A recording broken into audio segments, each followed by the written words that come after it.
everyone. Hello and welcome to the latest episodic discussion podcast here for the Infinite Analyst Syndicate. I am going to be your luxurious host, the Black Shadow, joined by many fine folks in the community as we are going to be having ourselves a pretty deep dive into Resident Evil and specifically looking at all of the many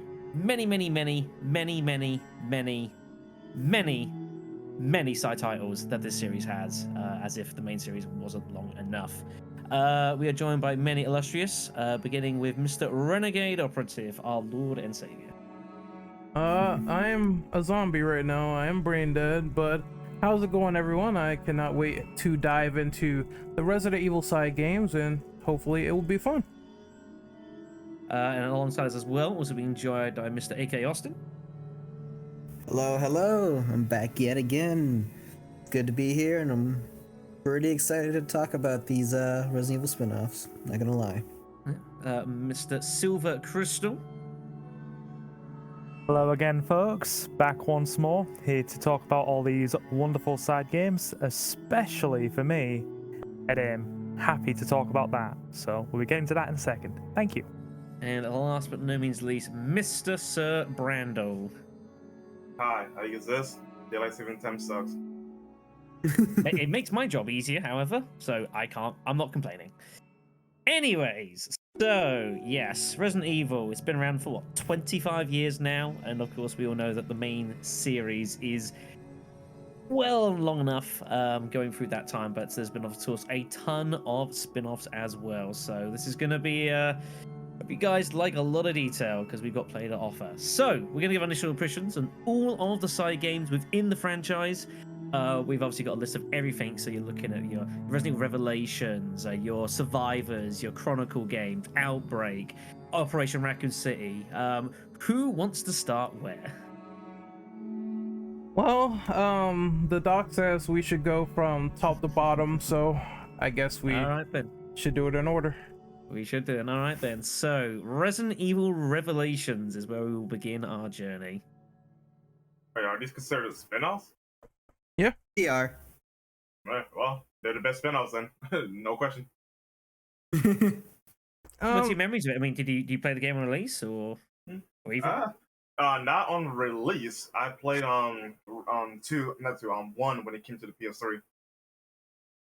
So I got the port later, and then Revelations 2, I got that some way down the line later. But I did play episode 1 because it was free by the time I got to it. But yeah, I did got around to it, getting Rev 2 implemented. I think out of the bunch between all the spin-offs, it's definitely those two are the best ones, bar none. But they're pretty much like mainline games, honestly, in terms of quality. It always deceives me how old Revelations 1 came out like 10 years ago, which makes me feel incredibly old. Well, Unfortunately, it was like 9 years or some months. yeah, it was like after 5 released. Yeah. And there's Just seen before plenty 6. of releases now. Obviously it came on PS3, but also Xbox. Wii, obviously PC. There was the 3DS version as well, which I had a spin of not too long ago, which actually plays pretty decently.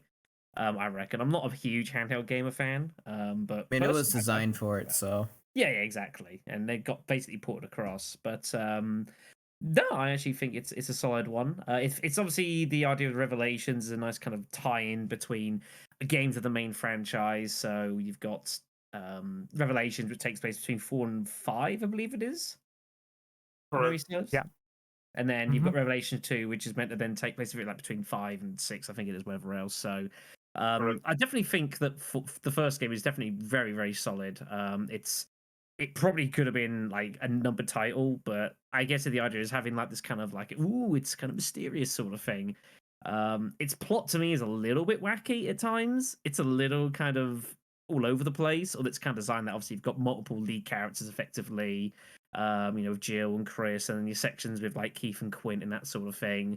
And then the ultimate betrayal, as if that's never happened before. But I do like how it kind of like tries to tie lots of elements together.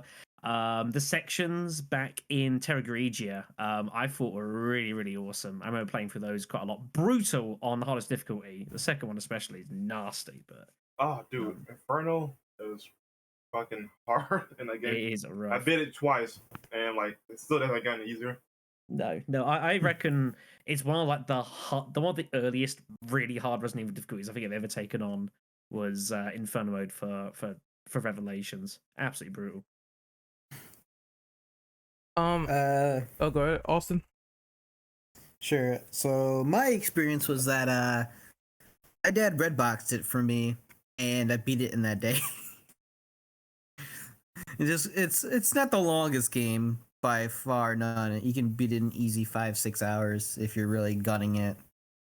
But I really enjoyed Revelations 1 a lot. I think I enjoyed Revelations 2 a lot more though, mainly because of Claire and Barry. I mean, I'm personally Pretty much biased it. towards both of them, so I can understand that.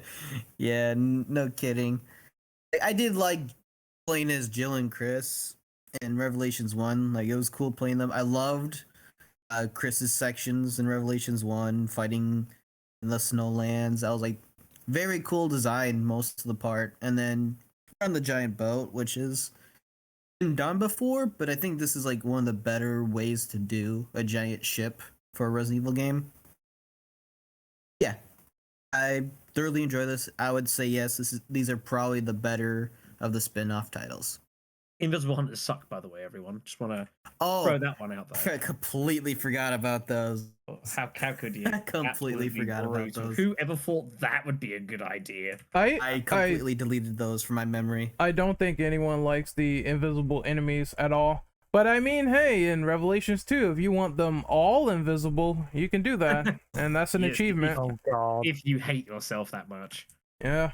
There's some Self-loathing. insta-kill enemies too. I don't want to deal with that shit. What do people make of the fact that obviously one of the big things when the games came out was of their the episodic nature, the fact that they were being sort of broken up into little sections and at times obviously being sold potentially in sort of little sections sort of thing. Do you think that was a system and kind of a storytelling that kind of suited the game? Well, for Rev 1, I was actually okay with it because there was like, about by artistic purposes, there was a lot of episodes, right? Whereas in Rev 2, it's only 4. But at least you got 2 perspective of one episode, right? But I didn't care too much for it though. I think they should just release the whole package and then move on with their life about it. I didn't necessarily care about them just doing an episodic game of Resident Evil, especially since they only did 5 grand total. So no, I didn't care for it personally. Sorry. Yeah, go. Oh, that's fine. Go ahead. Yeah. I had a situation when it first came out where I was thinking to myself, they're doing this because of the popularization of episodic content as of late. I was really mulling that over because obviously around a similar kind of time, you'd obviously had Telltale's Walking Dead come out, and that popularized episodic stuff for a very long time, didn't it? Yeah, it's definitely there was a phase in game for like 2 or 3 years where it's trends. Like video gaming's done this for all the time. It trends, little things happen. I mean, we had the zombie trend of like 2007, 2008, where everything had zombies in it all of a sudden. It's not too far different. Look, to be honest. Capcom is the trend follower. They clearly said in their mission plan for Resident Evil Resistance that they wanted to capture Dead by Daylight numbers. They said this before with RE6 and COD, how they wanted to capture the COD crowd, which is why RE6 is like super feature rich and it has like a bunch of multiplayer modes. It's no different here with the episodic content. For me personally though, it worked out because I honestly took a while to play the game, so I had the option to buy the entire game and just wait until all the episodes come out.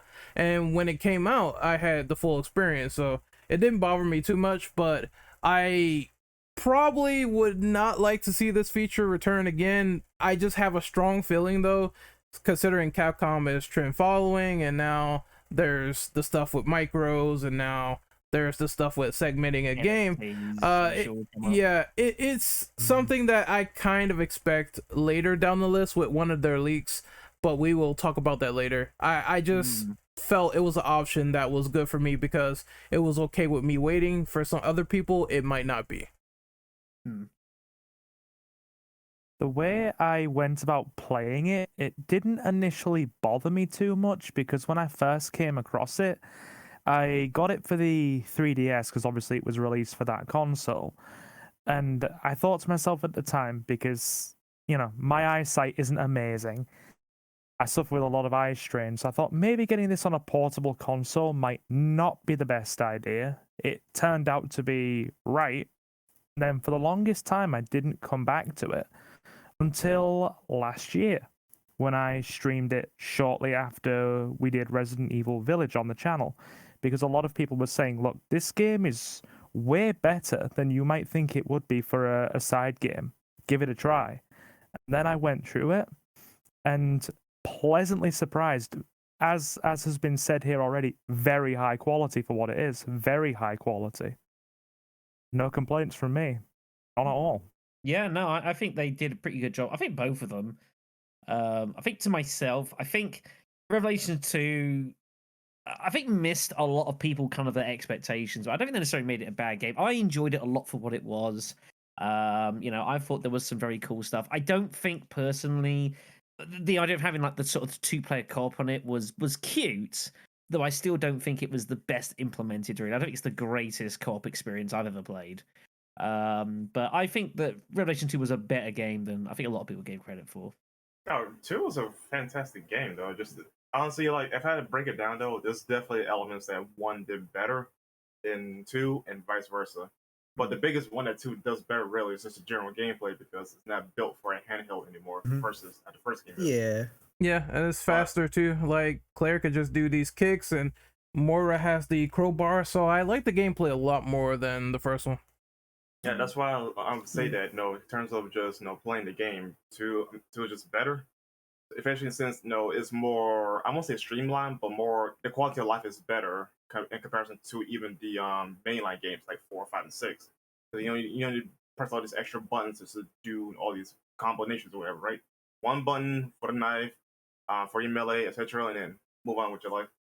That's what I appreciate about the game. I wish they would adapt that again for another game, but we haven't gotten Revelations game in a while, so.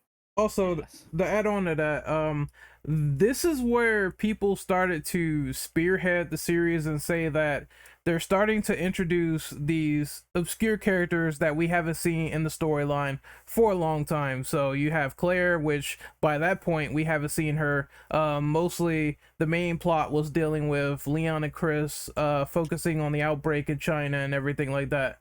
And then you have Barry, which we haven't seen in a longer time. Like, he's been in other side games, sure. Some of them have been like In his mid-50s. completely non-canon, but yeah, they brought back Barry Burton. So that was where people saw the opportunity of, like, if all these old guys can come back and they can't come back in the mainline timeline, then why not put them in the Revelation series?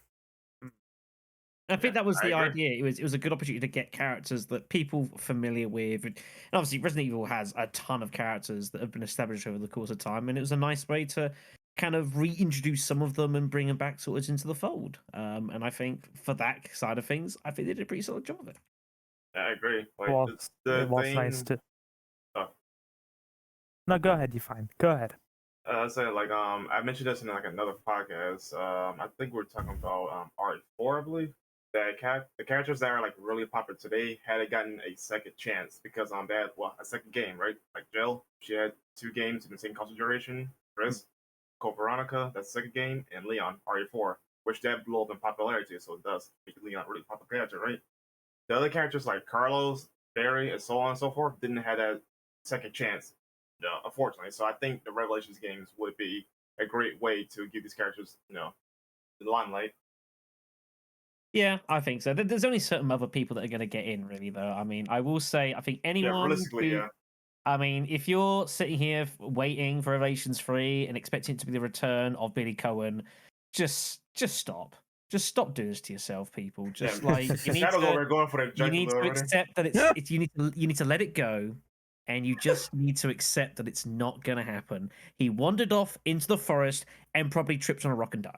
Okay, Jesus he Christ. was It's a bit harsh. almost in Infinite Darkness, almost. Hey, It makes Queenie, me sick. eat this. Speaking of making people sick, it's time to talk about Umbrella Corps. Yay! uh, So, Yay! I think we can just all agree and say this. Let's just grab a lighter or trash bin, pour every gasoline in the world into it, light it on fire, and that won't be enough to kill the monstrosity of this game. Monstrosity. It would be fair to say that the game was released to unfavorable reviews. I think that's a fair statement to make. But there is a question worth asking of why it exists, and I think this is it's touched upon earlier, and I think it's something we're going to come across a few times with a lot of these sort of side titles. Is there's definitely a lot of using these spin-offs as an attempt to try and access a more general sort of playing public by having these styles and genres which Resident Evil was definitely not known for. But figure that they can have a crack with. It just turns out that their attempt to make, Resident Evil Call of Duty was probably not a good idea. In that case, though, that was more of Rainbow Six than Call of Duty. I mean, probably so. Who here has actually played it? Because it's one of the only 2 Resident Evil games I think I've ever not played. I have. Yeah, I will admit this much, though. The game does actually play well. Like, despite how funny it looks, the game actually does play well. It has pretty smooth gameplay, all things considered, right? But that's the only good thing I can say. Maybe the graphics, give or take. That's the only thing I can say that's good about the game. Okay, so the problems in my experience were the enemy AI and the glitching and the dogs. What the fuck were they thinking? Like, I saw dogs go through doors. I saw zombies fall through the floor. They clearly did not care about the player versus environment experience with this game. And then there was the fact that the hook was like super overpowered. I have no idea why. You could just run up on like 2 people with a hook and their lives is done. It's way too overpowered. And in defense to that, though, like, it is a charge-based weapon, so you need to like stay in a stance for a long time, right? So if you get behind somebody, and hit them with the hook, you earn that kill because they had no situation awareness. I killed 2 people with it. That's just completely dumb. And the map design, okay, I think the people who played it, we could all agree that the map design is not good. I understand they're trying to go back to your original haunts like RPD and RE4. Horrible. I think RE5 as well. Spencer. Yeah. I don't remember actually. I think there was honestly, in my opinion, the best map was honestly the RE4 recreation map. Like, I think that's probably the most fun to play on. But yeah, I don't know. Yeah, it was also a tri-cell map. Like, I understand, like, the little references, like, I catered to those because I thought they were cool, but outside of that, the RPD map is just complete garbage. Like, it's so different and it's so weird and linear. You could get stuck on walls. It's like, you don't know where you're going. Like, it's not good for team play. There are those multiplayer games where you have a map and it's not good for going against the players and fighting and holding down. And those maps were not designed like that. They also do the thing with this is another game we're going to talk about later, but they do this with Resistance as well, where some of these old maps are just not that great. Here's a question for you, Ren. Who do you think Capcom thought they were making this game for? Well, it's like Austin said. He said the esports crowd, and I agree. It had like a pretty big esports feel. I think Capcom wanted to get into the shooter market because there were games like Halo, COD, Siege that Brandon mentioned that were really big on getting those crowds going and having that competitive play. For Resident Evil people, they don't want that. I think I said this recently in a video that what Resident Evil people want is a single player survival horror focused game, and this was not it. Yeah, I think that's pretty fair. It missed the mark. I think it was. I don't even know if I want to call it a noble attempt, though. I think this is one of those games like. There's games that Resident Evil have tried to put out which you think maybe have some legs and maybe have some room to grow, but like Umbrella, even before it came out, just I think we got the idea what it is. It just felt such a dead on arrival title. Like, a bar like a miracle. I just didn't see how there was really a future for it beyond like the first few weeks, and that's exactly what happened, sadly, which is not something that is unique to this title, which is a shame, I think. But That is the way it goes sometimes. I think probably fair thing as well. Umbrella Corps does have some relations and was partially, I suppose, based upon Operation Raccoon City, which is a game that always fascinates me. Back in 2012, I think it was. So again, fair long time away now. Makes me feel incredibly odd. I remember when this game came out, and I was like, oh, this could be okay. A game that I don't think was ever received very well, but sold millions of copies. Which always has staggered me how much they sold of this. So they I'm They not had a good surprised marketing by it. campaign. Yeah, I was not surprised by it honestly because like the marketing campaign, and they were literally tugging on the strings of people who glorified the Raccoon City era of Resident Evil, right? So that was catered towards those guys, and you just play as the villains technically, even if it's canon or not. Like, come on, like no surprise in that game was so well. Yeah, that's the first time ever Okay. that we could play with the bad guys. Yeah. In fact, all the games that came out in 2012 sold really well, including 6, Raccoon City, and Revelations 1. Just comes to reception though, Revelations 1 was the best received one. Yeah, I would probably suggest that. 6, of course, was a challenging development for that game, I guess we'll say at times, but that was a challenge that they've put on themselves. But Raccoon City always fascinating because obviously it was an early attempt as well. It was again 2012, so this is very much in the realm of the 4-player co-op team stuff against the undead and whatnot. There was a multiplayer mode, I believe, as well. For Operation Raccoon City, there was like a semi sort of versus. Yeah, there's PvP. It was. In it. And there was like one where you could play the protagonist and the villains. Heroes mode. Heroes mode. Yep. I would say this though, Raccoon City, that game actually makes me more mad than anything else on this list because it actually had great potential and a great premise. Canon or not, but the game unfortunately had a really terrible development cycle. I don't know who to blame here for the development team or Capcom for not giving them enough time to polish the game up. I don't know who to blame here, but either way, the game just didn't came out as good as it really should be.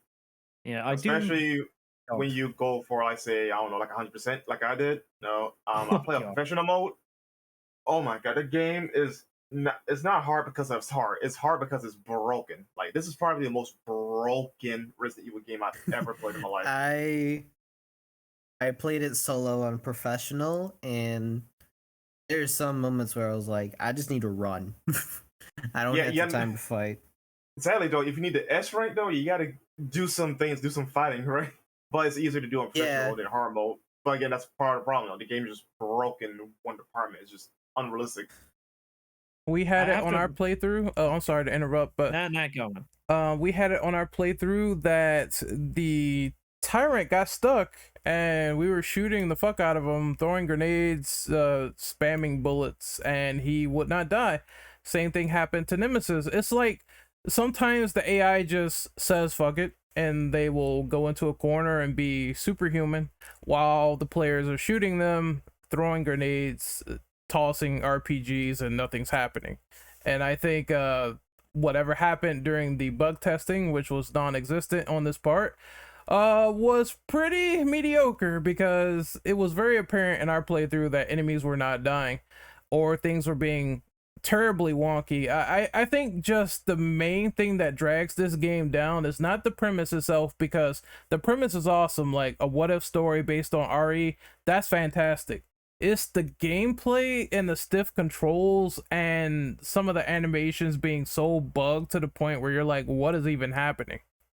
Exactly. Like, despite all the shit that we give Umbrella Corps for its shortcomings, at least the game functions.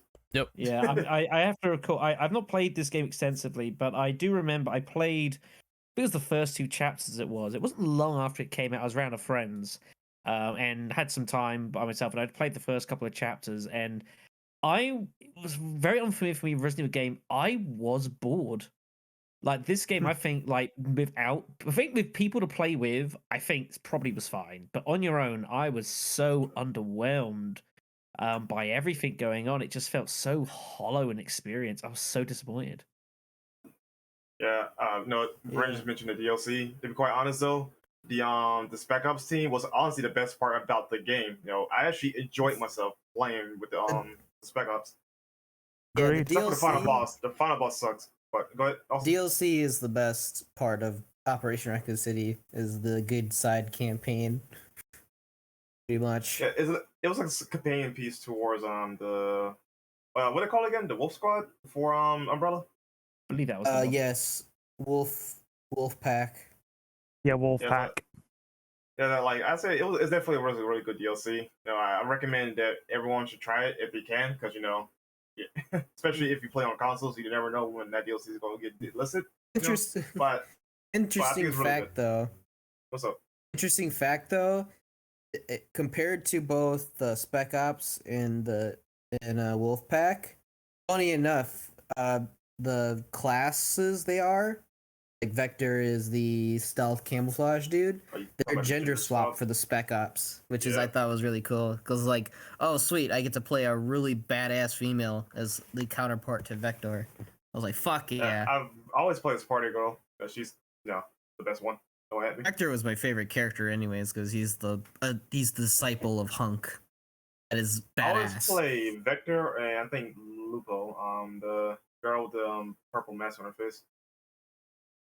Those are the characters I always play with. I love Four Eyes. Like I like infecting people and turning them into BOWs and using BOWs to my will. That's fair.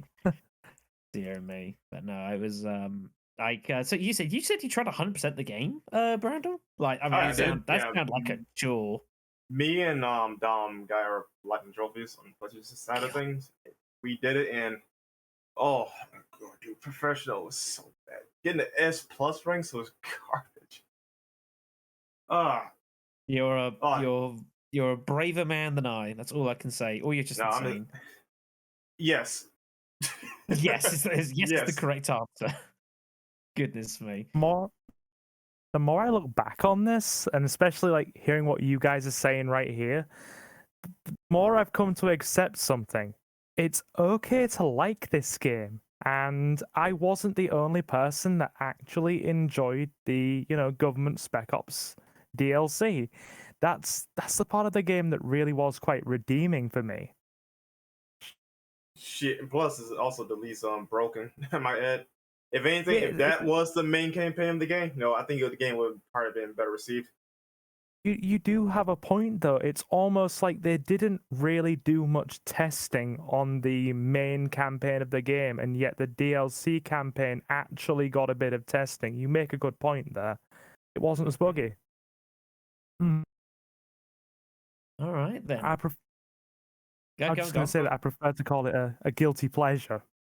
I think the best way to put it. I think that's fair. No, carry on.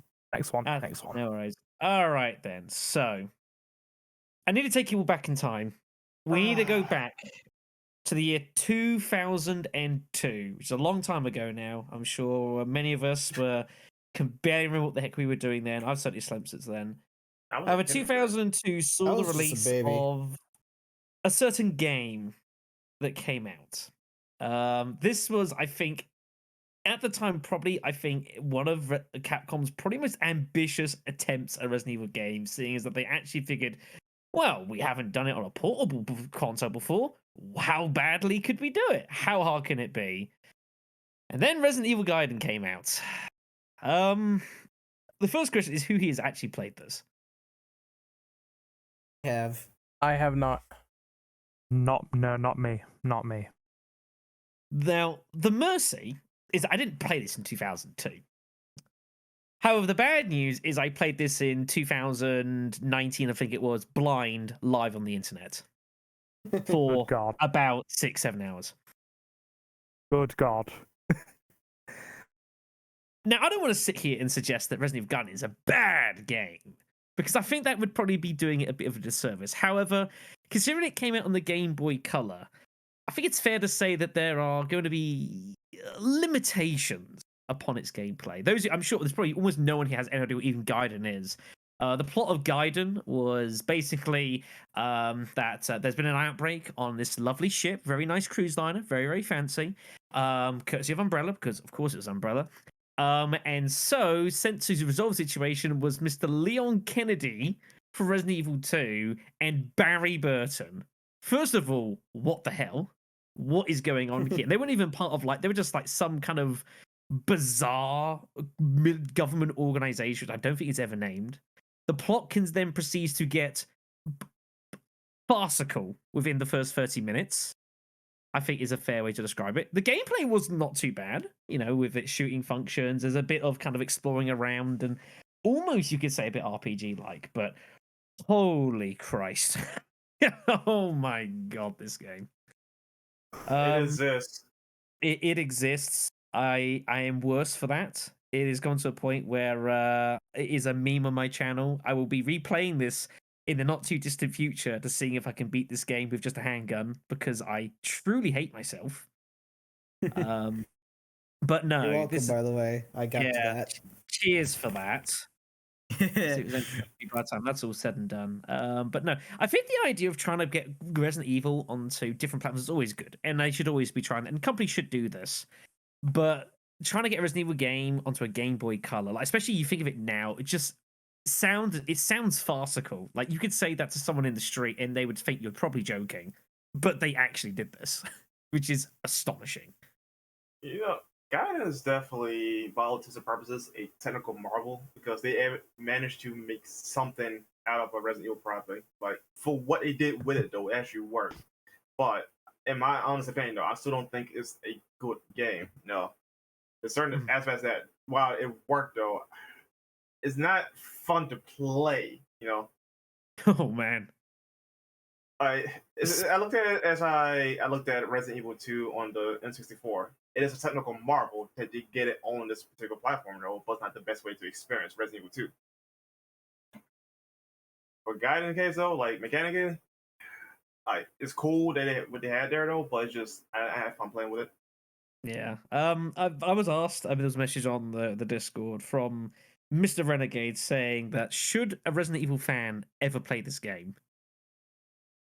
If you're curious, sure, but yes, no? there are definitely ways to get this running. Emulators are your best friend, and if you feel that you desire a novel experience, then you should probably give this a spin. However, this game has not aged well. No. I think is the most polite way I can describe this. And I think it's the gameplay doesn't necessarily infuriate me too much because the gameplay I think actually was not too bad. There's a lot of backwards and forwards, very Resident Evil, I suppose. And some of the music is actually kind of catchy, which is not something I thought I'd say going into it, but some of it was kind of fun. The soundtrack's a bit of a banger. But the plot of this game, oh my god. I don't want to go into it very much for those of you who haven't seen it, but basically the TLDR come on. Yes, the super TLDR is Leon and Barry go on a boat because of a virus. You find a girl who's like an orphan, but she has magical abilities because of sure she does. There's some big monster that's causing problems that can shapeshift, and the freaking government can't help you give you stuff because it's raining. Just pain. This is what PTSD must be like. This must be how it feels. Just brutal. Despite having not played it, I have seen a full 45-minute to an hour-long playthrough of it. And upon looking at the plot, I have to ask myself, on the one front quickly, I dislike it less than I dislike Resident Evil Extinction, but there are very few things Resident Evil-wise I dislike, It's a low bar. It's a very low bar. So, but then when you go back to the plot, I sit there and I think, did somebody at Capcom, back in the ye olde days of 2002, jump on ye olde fan fiction and steal a very optimistic teenager's fan fiction and repackage it? I'm wondering. I'm actually wondering. Like, who in the writing department thought, yes, this is necessarily going to pass? I mean, yeah, don't expect too much from it. I mean, it's a Game Boy Color game. But I'm fucking scared of this game now. Can I get that out there? I forgot to mention there's a submarine as well. I forgot to mention that there's a submarine section in this game because of course there's a fucking submarine section. I forgot about that. There are pretty important game critical weapons that are easily missable to the point where you can skip past them and never get them again. Including the shotgun. Including the shotgun. I mean, What? if you want to get like the best weapon in the game, you've got to do a lot of work running around the ship doing side stuff to find. Otherwise, you're basically gonna get destroyed at the end game boss, which doesn't even fight fairly. I will say, and I will apologize now, if you do wish to witness a man slowly watching his mind crumble before him, then you can watch my series of this I did at youtube.com/blackjoe993. Shameless plug. God. Shameless cheap plug alert. But oh my god, this was an experience. I cannot recommend anyone ever put themselves through this, but if you really do not value your life, then by all means, have at it, kids. But this is probably one you should leave to the professionals. Oh, I'm not looking forward to this one. All I will say is thank you for the shameless plug. I will be there after the stream. It will be my entertainment before I go to sleep. 5 hours of just watching my mind crumple and just get worse and worse and worse. You know, and just fuck it. I will close on one statement. Fuck HQ. Fuck them. That's the current meme. Bastards. To happier times, before I completely lose my mind again, is Resident Evil Survivor. We're going to touch upon. So one thing that I think Resident Evil was definitely flirted with for a lot of its existence, and I can see why there's a lot of popular alternatives, and you think like your House of the Dead, for example, is the light gun shooters. Now Resident Evil has been delving into light gun shooters for a lot longer than people realize. People, I think now you think of it, you think obviously like Umbrella and Darkside Chronicles, but even back in 2000. Capcom were already experimenting with these titles, beginning with Resident Evil Survivor, which I think is probably a somewhat undervalued game. One that I always thought was pretty cool. It's based off of the Resident Evil 2 engine, effectively, which you can definitely tell immediately once you start getting a hand of it. The plot is pretty kind of a bit cliche. You're a man who's crashed in a helicopter in some random island, and of course he has amnesia because of course he has amnesia, and you don't know what's going on, and the mystery is trying to work out who you are, where you are, and why everything has gone to hell. I don't think the plot says too much really. It's kind of basic, but from a gameplay standpoint, I thought it was pretty enjoyable, and I believe there are people here who have plenty of opinions to say on Survivor. Yeah, I really enjoy it. I enjoy another one in the series a bit more, but we'll get to that because I will squee because of nostalgia when we get to that one. But Survivor, for what it is, keep in mind I picked this up as a how old would I have been when I picked this up? Can somebody just do a quick looky and see what year did this game come out? 2000. Like 2000. Yeah, well, I got it a couple of years after, so that means I probably would have been about, I don't know, 7 or 8, possibly. And I picked it up, and I messed around with it, and I didn't think in my like kid mind that it was too bad at all. And then I came back to it about a year or so ago and messed around with it on my channel and thought that for what it was, despite the clunkiness and the less we go into things like the voice acting, the better. trust me, the better. All I will say is one single thing: you are a murderer, Vincent, and I'll leave it there. But, I mean, the kids do not ingratiate themselves with any glory either. They're pretty horrendous. It's all pretty bad. It's one of the only games I have heard where a supposedly British kid sounds distinctly Australian. Yes, it's there quite are some magical. localization issues. Just a bit. But yeah, for what it is outside of the things that I was just picking at there, going in multiple directions, being able to actually go in a few different directions to kind of pace things differently, a few different cutscenes depending on which direction you go in, a reasonable array of weapons. I mean, for what it is, if you want to sit there and just literally blast through it in a couple of hours. It's not bad, and there's been worse released, so no problems there. And that's my piece. So take the floor, whoever else wants to. I will offer this game a line of defense. When I first went to the United States back in 2017, pretty early on, I ordered in pizza. A guy came on the door, said thank you very much, and he asked, "Wait, are you Australian?" So I can understand why there might be some confusion. So now, obviously, being British and not Australian, I have no idea how he confused this, but apparently this is not an isolated incident. So I will offer some defense there. One of my friends actually always confused Australian and British accents. I'm like, dude, are you deaf?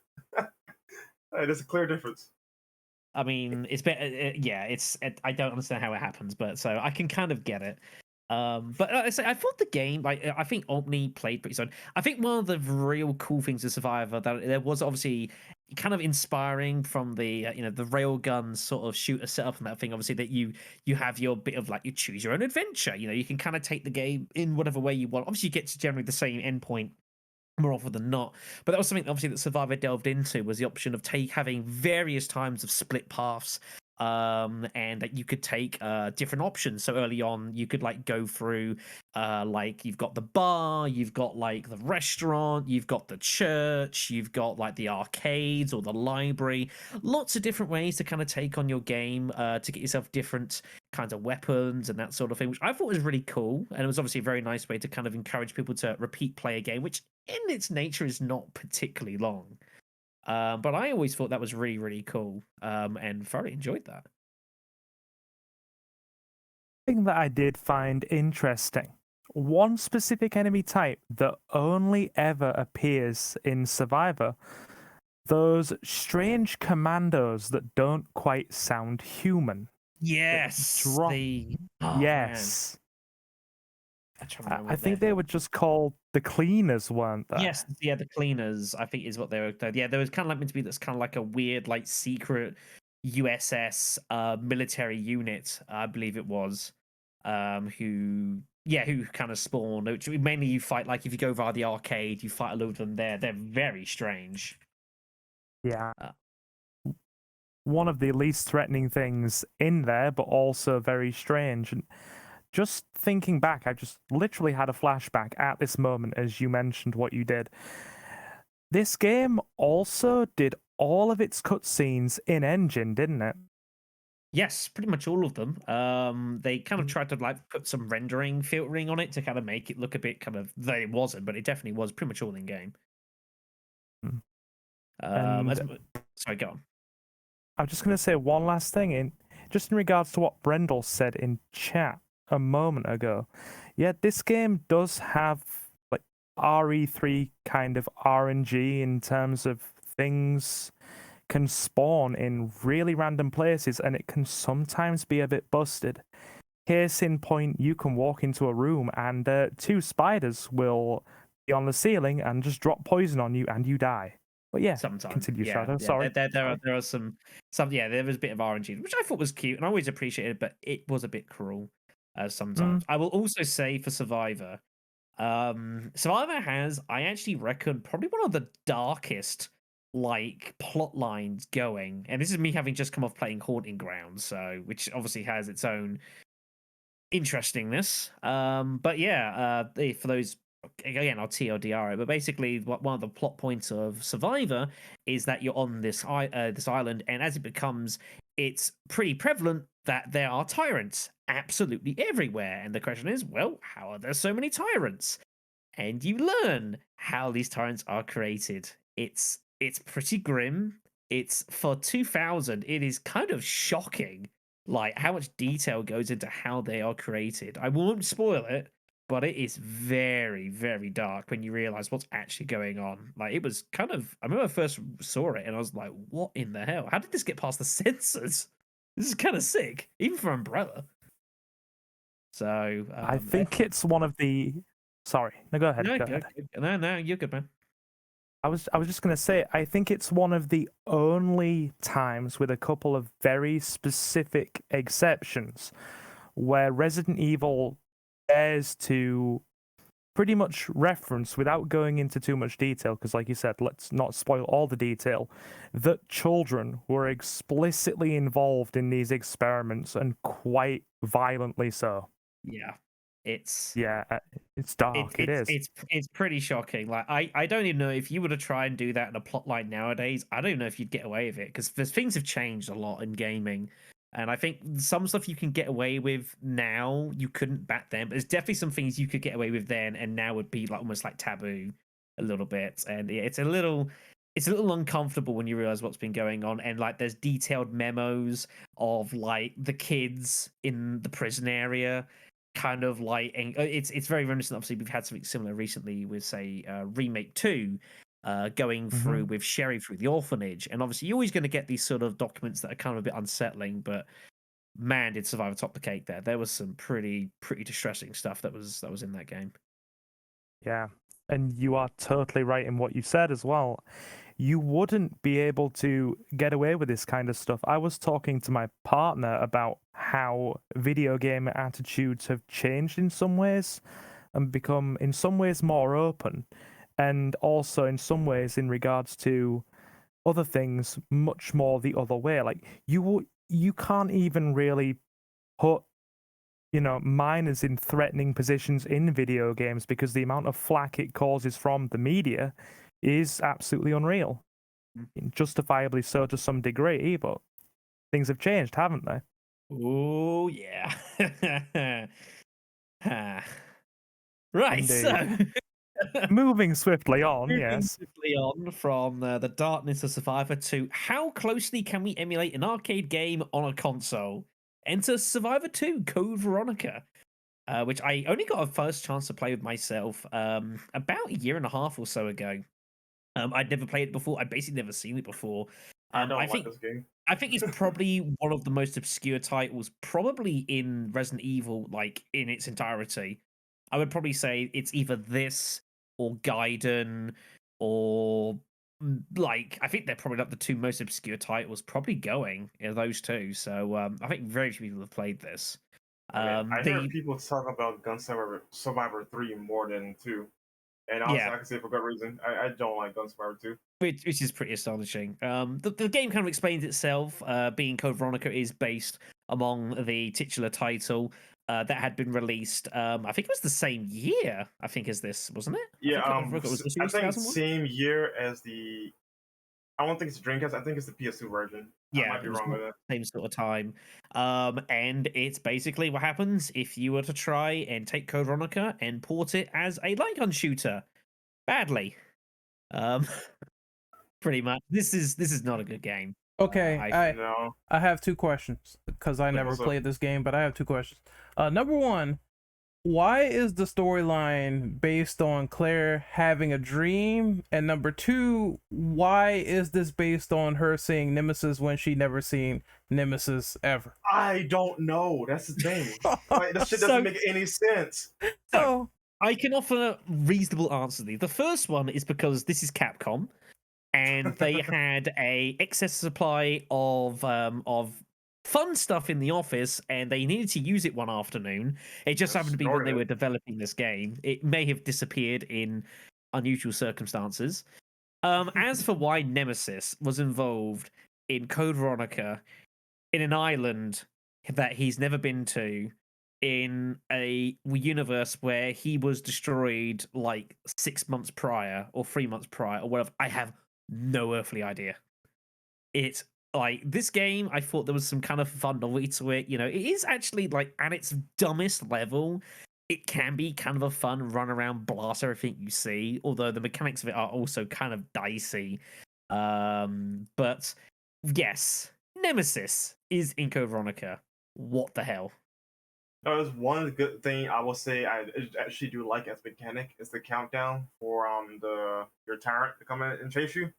I'll say that's pretty cool because if you dilly dally too long, then you pretty much put yourself at risk of dealing with both the Nemesis and the zombies or whatever else is on the island.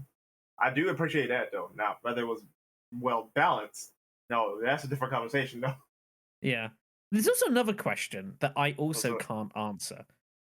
How would Claire know about Nemesis? Like just in general canon.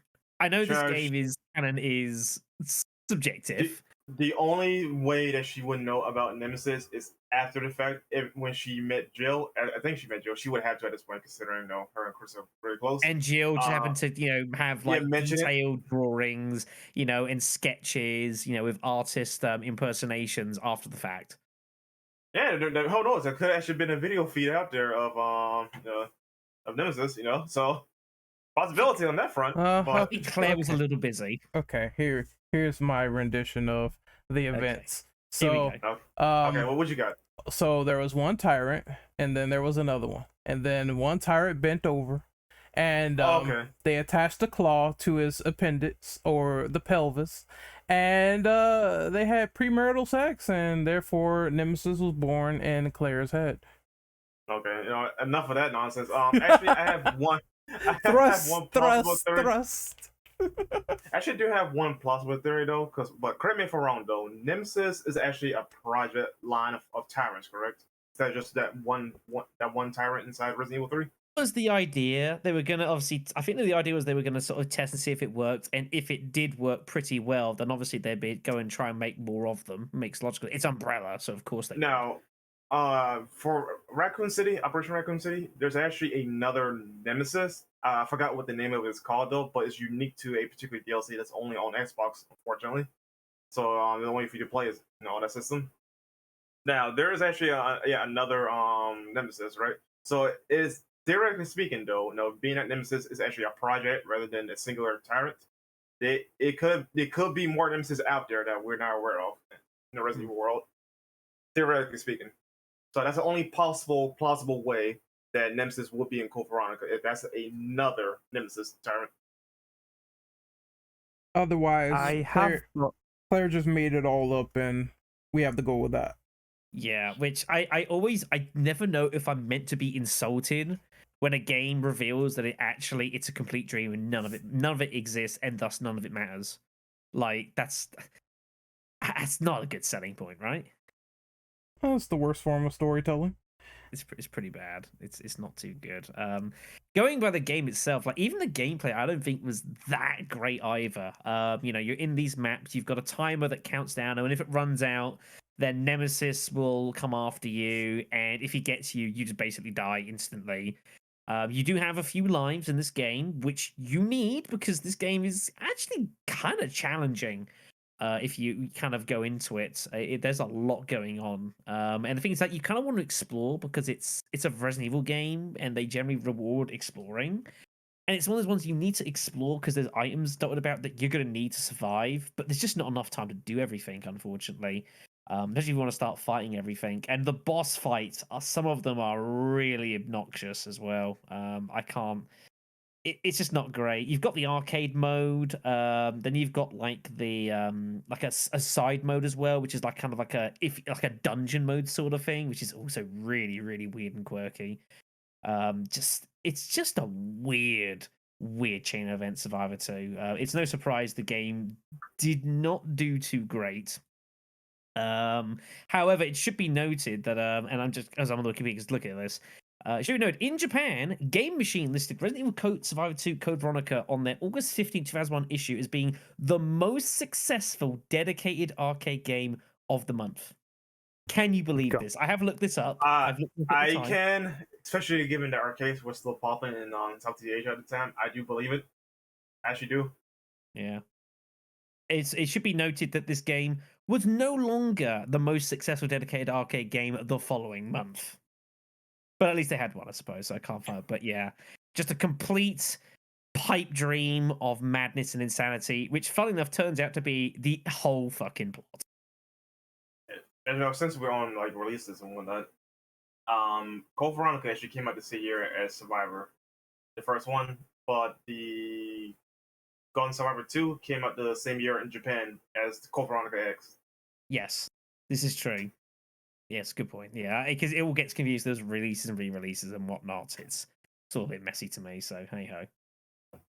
Right, so we'll move on down the line to the next titular title for the light gun shooters, which is the fabled Resident Evil Dead Aim, circa 2003.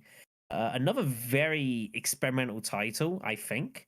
Only ever released on the PlayStation 2, I believe, if memory serves me correctly. But I want to see it. So yeah, I want to I see. Yeah, I think I don't remember it coming anything else. And a game with a very, very funky plot, involving playing as Bruce. What a name that is! I mean, you just know you're in McGivern? good hands. It's a Bruce weird name. McGivern. It's Bruce, weird. Bruce McGivern as special agent, being sent to another freaking tanker highliner floaty ship thing because that went really well the first time. As far Yes, as it's Mr. concerned. Texan. And then getting Yes. caught up in like governmental conspiracies and like a combination virus which turned into like one of the weirdest tyrants I think we've ever seen in Resident Evil. Lot of wacky stuff. A decent game overall though, although I always really struggle with the control scheme for this one. Now, I actually do like Dead Aim, mostly due for the characters though. But I think this is definitely the most polished gun survivor game out of the bunch. I think it deserves like another chance, at least with the characters and the plot, maybe give or take. If they ever decide to do like a remake or something, yeah, I think Dead Aim would be a great entry point for, let's say, VR or whatever. If you want to bring it out again. Oh, it's not a bad idea. I remember Absolutely. I streamed this game not too long ago, and I did joke about the fact that we watched the opening cutscene, like to the menu, and I did state that I thought that was the best part of the game, which I stand by because it's a really really cool intro, and then Dead Aim begins. I don't think Dead Aim's a bad game at all, but it is out there. There is so much craziness that happens. The Bruce is. I can't work out if Bruce is he the hero we need rather than the hero we actually deserve? I can't quite tell. It's just so weird. And then you've got Fong Ling who comes into it, who's the usual Asian spy. There's all that stereotypes.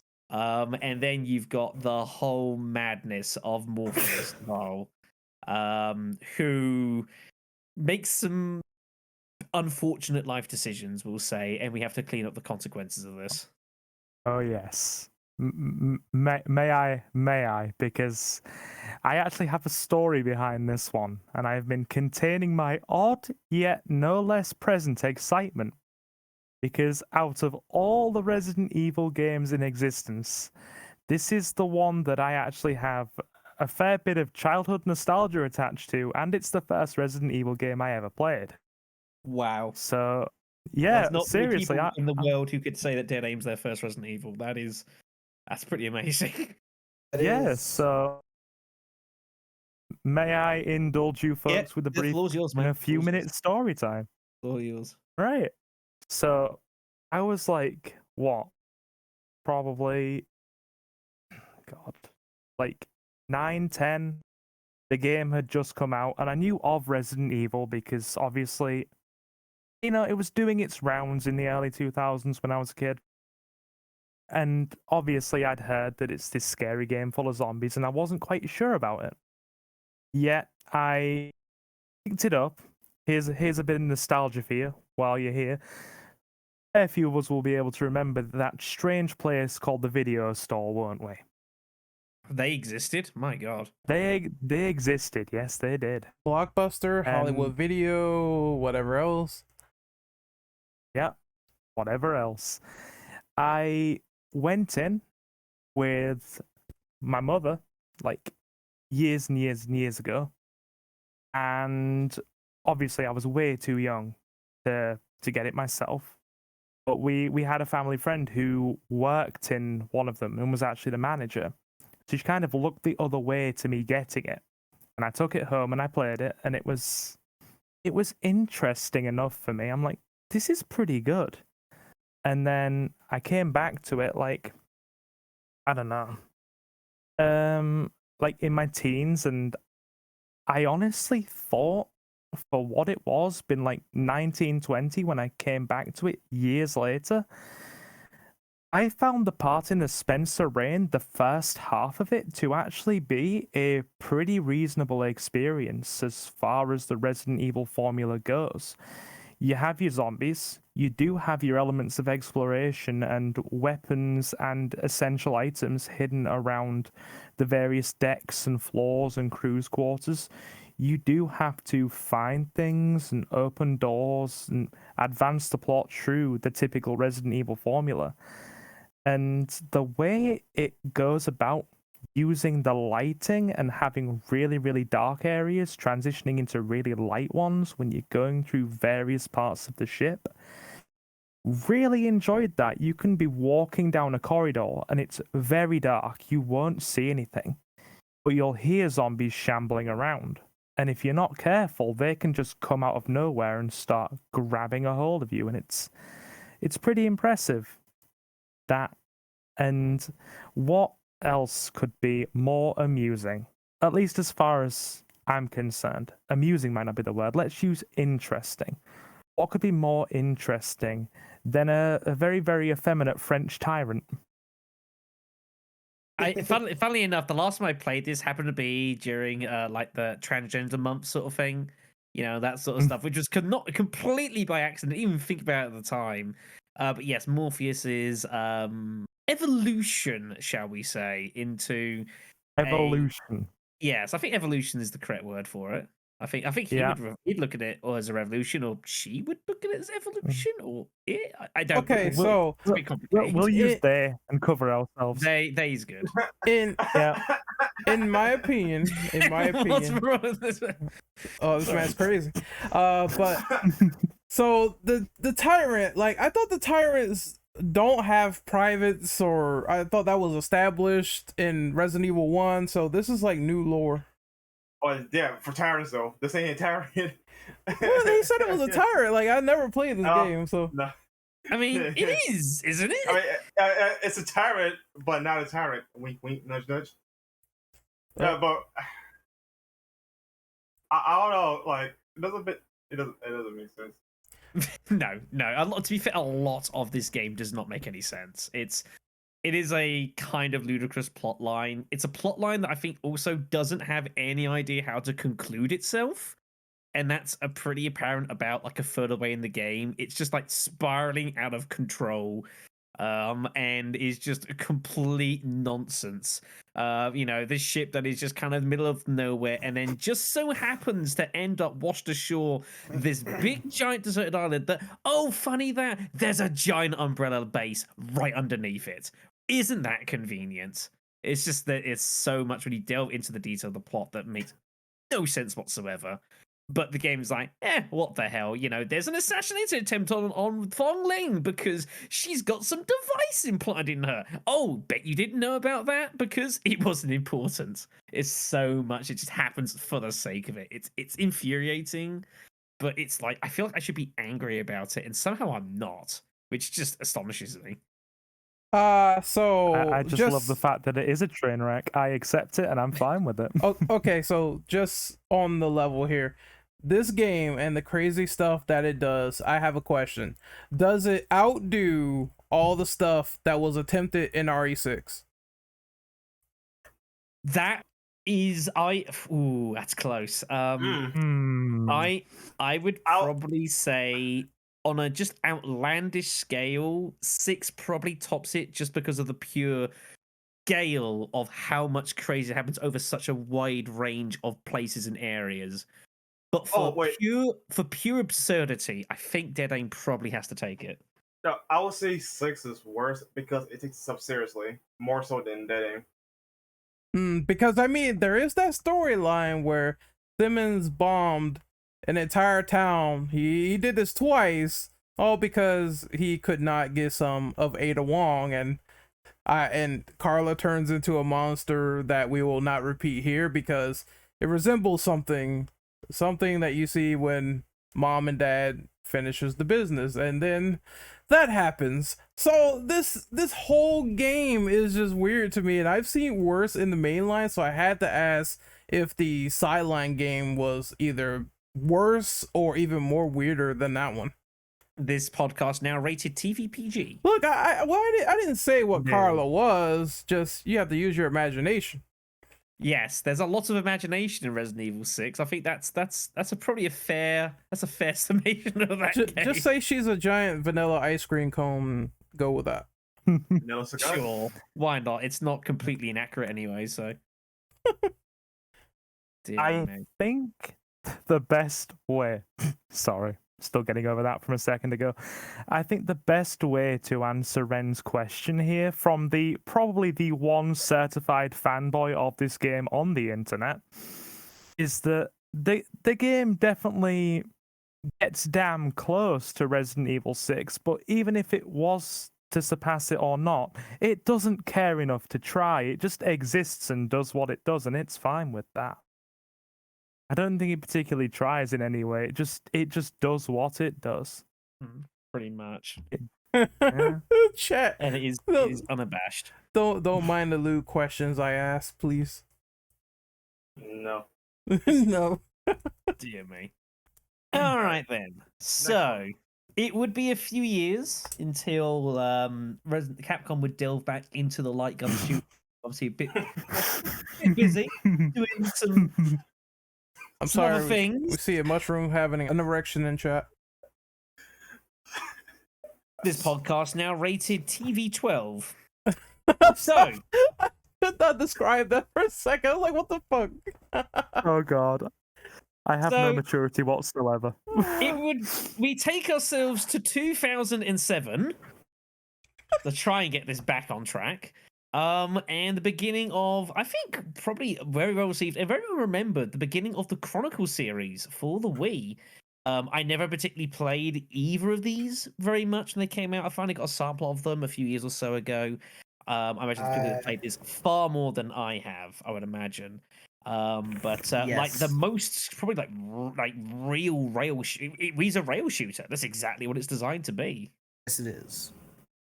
All right. So I I think I should start more. with this one. Oh, Go yeah. Ahead, go ahead. I should start with this one because, funny enough, this is actually a launch game for the Wii, and this was the very first Wii game I've ever played at the launch of Wii. I personally adored this game. Granted, I was like, I would say 9, maybe 10 years old when the Wii came out, so I was a bit of a little lad.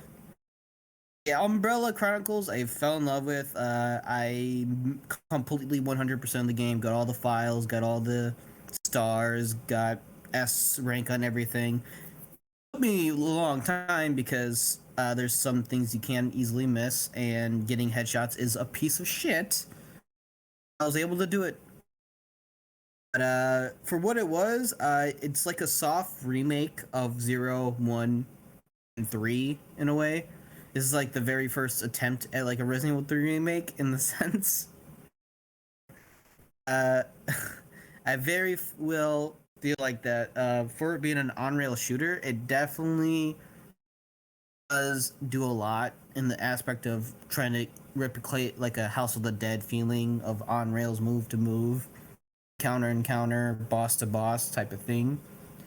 It's definitely, if you have not played it, it's definitely worth the play. Yeah, I agree. Yeah. Personally, though, I prefer Umbrella over Darkside Chronicles for a lot of reasons. But I think Umbrella Chronicles definitely both Chronicle games definitely deserve a little bit more light because it actually injects more canon context to the overall Resident Evil mythos. Yeah, I think more people should honestly play. Heck, port the games already. Yep, the Russian Caucasus section of Resident Evil Umbrella Chronicles. That was like entirely new. It showed Wesker storming Sergei Vladimir's base, and also Jill and Chris fighting the brand new Inn and thing Dark Legacy, I think it's called. Yep. Yeah, like that right there literally could have been his own game if Capcom really wanted to, which I'm actually hoping for. It's kind of, it almost feels a bit like, almost like a proto Revelations in a way, does Umbrella Chronicles. It's kind of that same sort of idea, isn't it? You've got kind of these extra bits that are being thrown in that obviously never existed before, which I always appreciate, nice entries sort of into lore and stuff, sort of thing. Yeah, true. But I always felt, to me, like Darkside always felt a little bit more polished as an actual just pure mechanics. I always felt it felt a lot smoother to me. Chronicles at times felt kind of a bit raw, kind of a little bit kind of unkempt almost at times in how it handled. But I can't say it was bad at any stretch. But to me, like Darkside felt a far more smoother experience to play. I cannot stand that camera shake though. Like that right there, just That's really bad. That I can't stand by. But other than that, What's funny is that I didn't even notice camera shake Oh, until somebody pointed it out. I noticed it was very hardcore in the first chapter. I was so like accustomed and attuned just playing on-rail shooters because I was a huge House of the Dead guy. I fucking love House of the Dead. Yes. And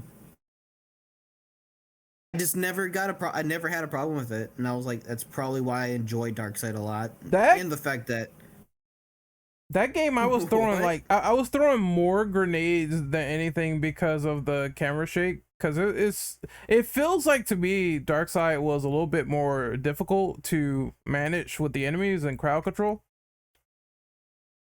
But I mean, I can see that. I did like my experience with it. I had a question actually regarding the story. So, between the two new plot revelations that they put in with Operation Javier and Leon, like in this South American jungle with Jack Krauser, do you guys think the story is stronger or better than Umbrella's End with Wesker and Jill stopping the whole conspiracy? Okay. No, the only thing context it really added is like how did Leon and Krauser know each other, right? And of course Leon countering the Veronica virus for the first time, right?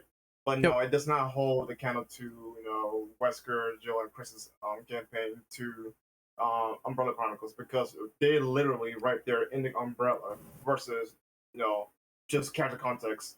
Yep. For Darkside. So no, I don't think it's nowhere near as strong as the other campaigns. The only thing I really liked is that if you play the chapters in a certain way and you unlock certain things, you can hear like Krauser monologue.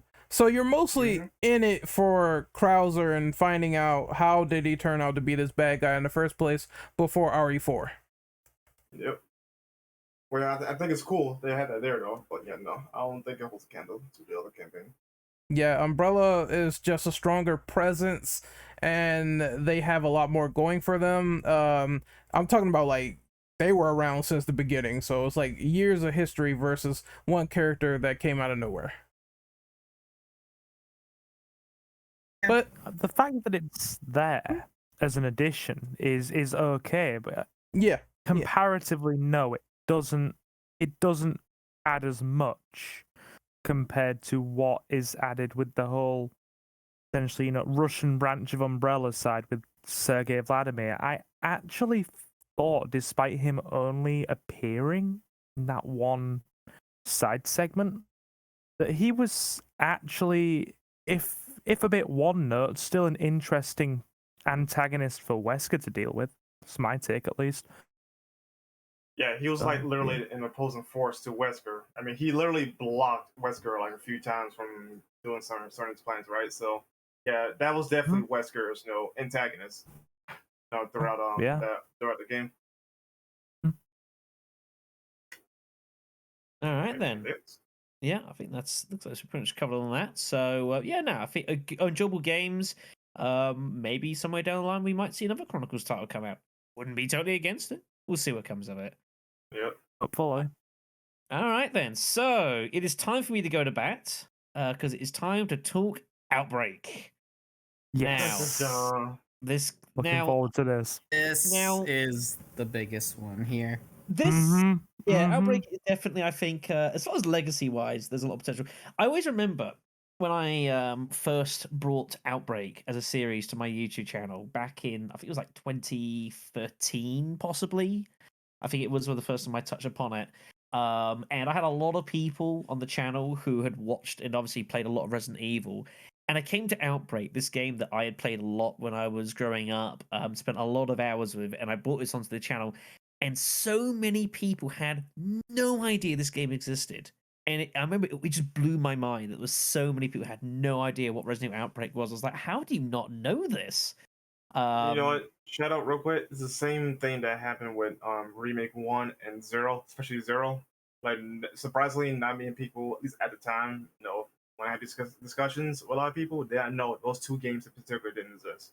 Yeah, it is frightening to think that these games are nearly 20 years old, which is like unbelievable to think of nowadays. But yeah, Resident Evil Outbreak basically puts you as, rather than as this special forces person or elite police officer or anything like that, you're just a civvy. You're just a regular person with a regular place in life, trying to survive the Resident Evil Outbreak. And having to team up with just people you don't know, and trying to make do what you can and what you can find to try and survive the hell that approaches. And on its hardest difficulties, there's a lot of hell.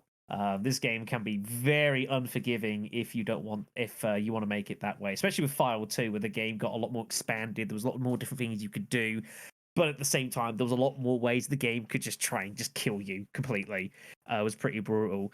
But Outbreak, I say, I will battle forever. I think it's a lot of fun. A huge thanks to the guys over at obsrv.com for their continued work with keeping Outbreak available online, available for you, so you can play the game online as it was intended, which is something I was never able to do when I first got this game.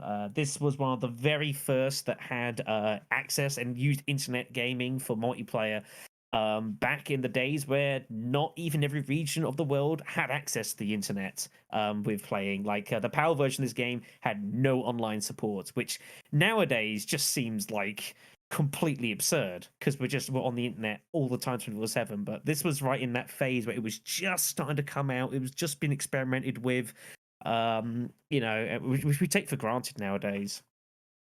And it was a completely different game when you actually had the opportunity to play it online with other people. It was a bit janky, I suppose, at times. It's the way it's going to be. It was 2004, kids. But definitely just the pure fun and entertainment of this game at some times. And when you actually could play multiplayer, this is a fun game. It still is a fun game. It's fun to watch too. Yeah. Mm-hmm. So And I believe. as I say, I could speak for a long time about this game, but I'm sure there's other people who've got plenty to say. Yeah.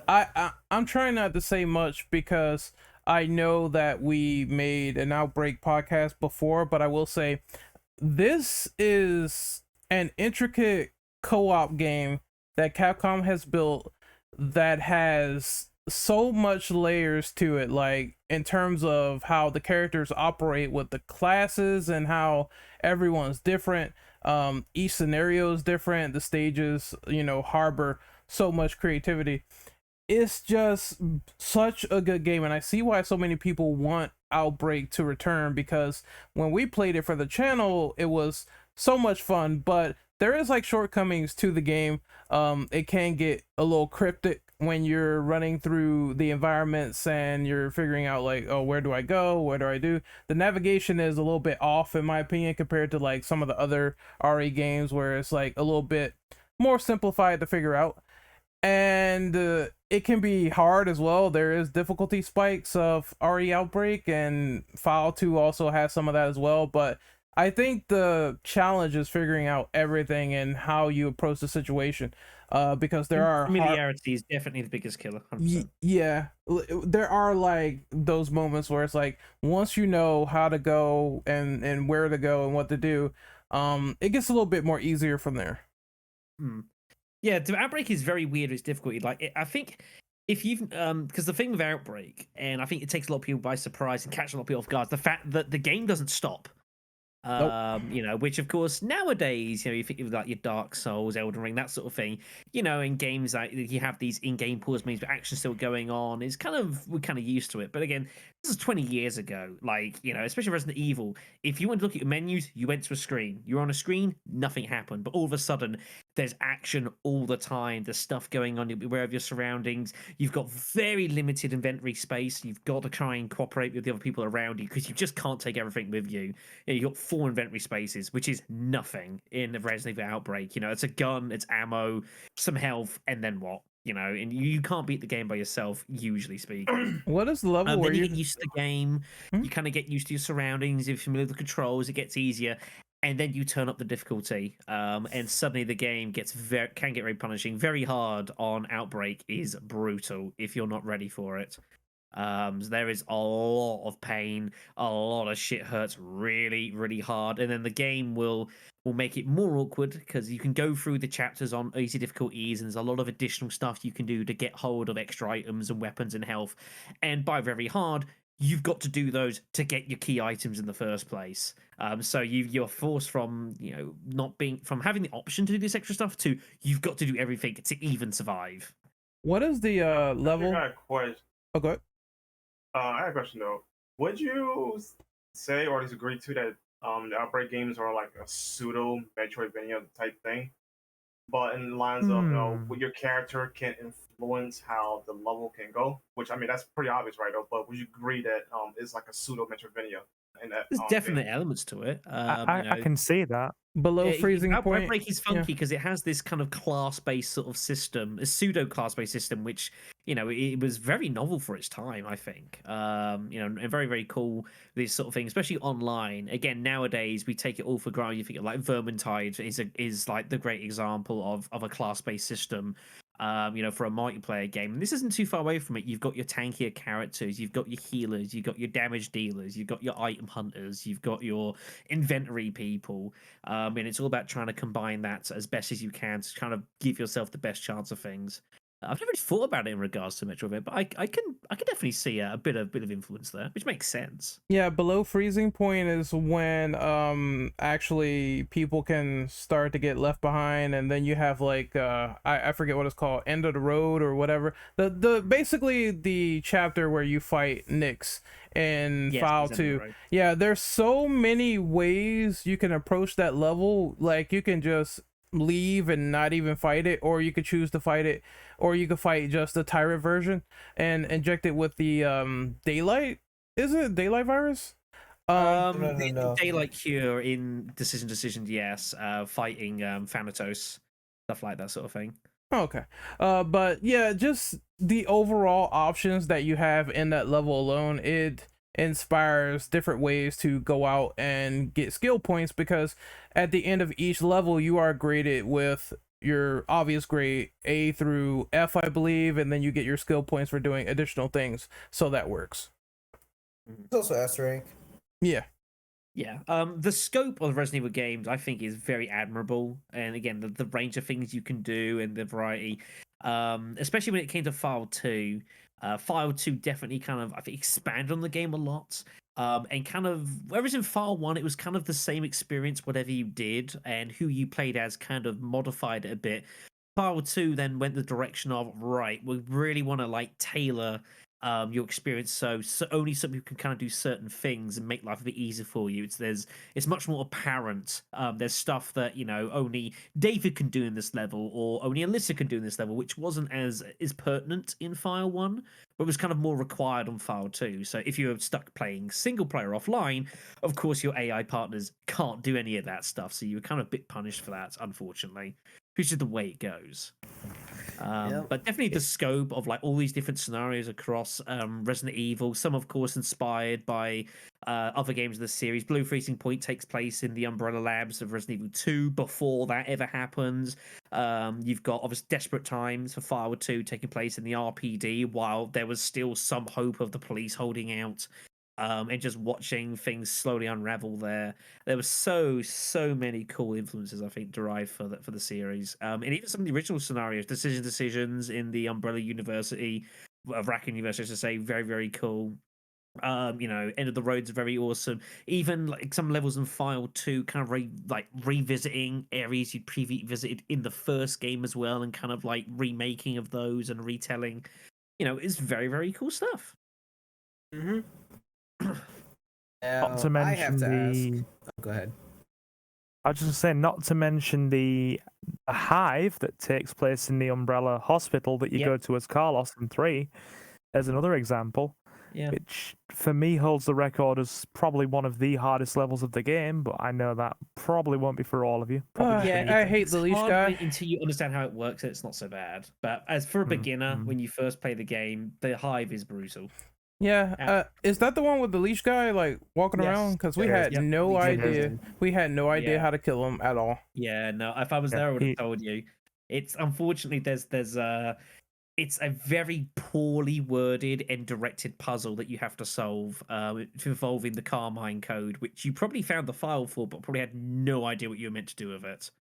Regretfully, so but no, if you guys do it again and I'm around, I'll give you the dime tour. Please help us. Or you could always go on to my YouTube channel. No. But no, to be fair, there is years of content on that channel of Outbreak and just streams and streams done for this. I mean, I went to the effort and made a handmade randomizer for this, the Waffle Raffle, which we still do every year in September and sometimes outside of that, which is like one of my greatest creations ever. You know, which is very enjoyable, you know, and ultimately when you boil it down, you've got your main characters, but you've got an absolute slew of additional characters that you can play as. I mean, Resident Evil File 2 has about 120 different characters you can play as, all with their unique sort of strengths and stats and starting items. I mean, that is astonishing. It's absolutely astonishing. You can even play as some of the villains in it as well. Yeah, you can definitely. There's so much you can do, and it's an absolute joy. Again, a huge thanks to the folks over at OBSRV, with who still have got fan-made servers, so you can still play this game online and enjoy it for what it really is. And I hope they continue to do so because the Ruffle Raffle prints me money, and I like money. So. The 100 subs on your channel that I gave is a clear sign of that. Yep, people like it. It's good fun. So, oh my god. All right, then. So that brings an end to that section. Let's say an absolute ton of titles there. So we will move on here. So, is there any influence that Capcom should take from the side games that we've covered so far and use those to enhance the mainline experience going forward? Honestly, yes. I think this should take notes from the Outbreak stuff. No, honestly, I feel like Outbreak was also like a more beefier Resident Evil 3. No shit, right? Given the context of the story, right? But no, I think it's like a lot of layers of gameplay elements that you guys just literally just broke down there. I think that the mainline series should take again, even if it's just one game. I feel like a AAA Resident Evil title that's you're taking those elements and whatever. No, it should happen again. So whether it be Outbreak itself or just Resident Evil 9 or something, There's 3 bullet points that I have that they could use from the side games. Number 1 is obviously the isolated stories that they have been doing with those side games, whether it's like Wesker doing stuff in Russia or whether it's Leon in South America. Like, you can clearly take these stories and go back in the past and make a game from them from there. And if that's not like a good reasoning, another thing they could take is the co-op aspects of maybe 4-player in a survival horror game and have it integrated into a mainline story. They tried to make this happen with RE6, and the potential there was lost because even the interactions with Leon and Chris were like super lessened. It was not as grandiose as I wanted it to be. Rain was Resident Evil Vendetta as a game. Well, I mean, Vendetta was cooler as a concept than 6, so you gotta give them credit. The movie somehow gave me what I wanted. Yeah, and I think I probably somewhat reluctantly, but sadly agree. I love Vendetta. It's like they were together with a burning passion. They were together. Me too. They were together mostly in that hallway sequence, and then the ending where it's like 6, they kind of go separate ways. So I want more character integration with co-op if they could do that. Rebecca, and address again, please. Oh, you horny bastard! You horny fucker. Anytime. You're all terrible. No, Rebecca, my first Resident Evil waifu. My first love, no. Yeah, she likes her a lot, but Well, Mikami doesn't, so someone has to like her. Oof. I mean, I don't know. Well, we're gonna get to the quote unquote leaked titles. We'll get to there. Anyone else on this question? I was gonna say, do we think that going for which early on? Do you think like the whole episodic idea should probably left dead and buried then? I would agree. Yes, ish. Though only if they do it in the same style Resident Evil Revelations 1. Yeah, whether it's necessary, no. But he won't do it again though. Just keep it in that format rather than Revelations 2. Simple as that. I don't think they can get away with that in mainline. It's far too late. Yeah, exactly. Yeah, I don't feel the modern industry would accommodate that anymore, would it? Oh, Mm, No.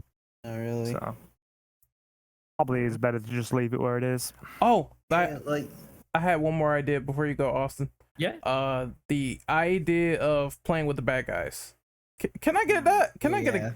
I mean, I know it's a later question, but can I get a game like that for mainline? That'd be cool.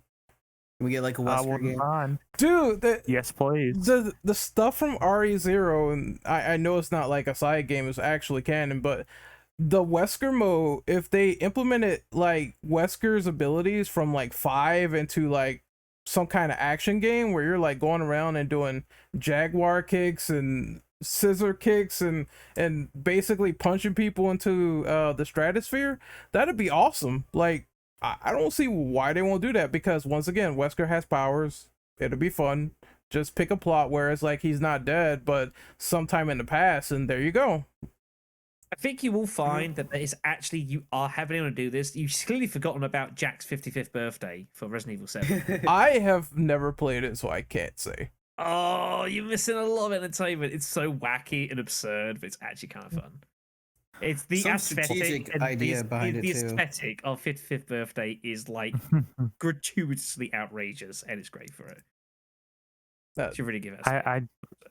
I just have the compulsion to utter the words "Welcome to the family, son," and just leave it where it is. Oh, Resident Evil 7 That's all I still to need. me has some of the best DLC ever in a Resident Evil game, but we're not here to discuss that. I'm just going to throw it out there because No. it's Think simply of the truth. Zoe.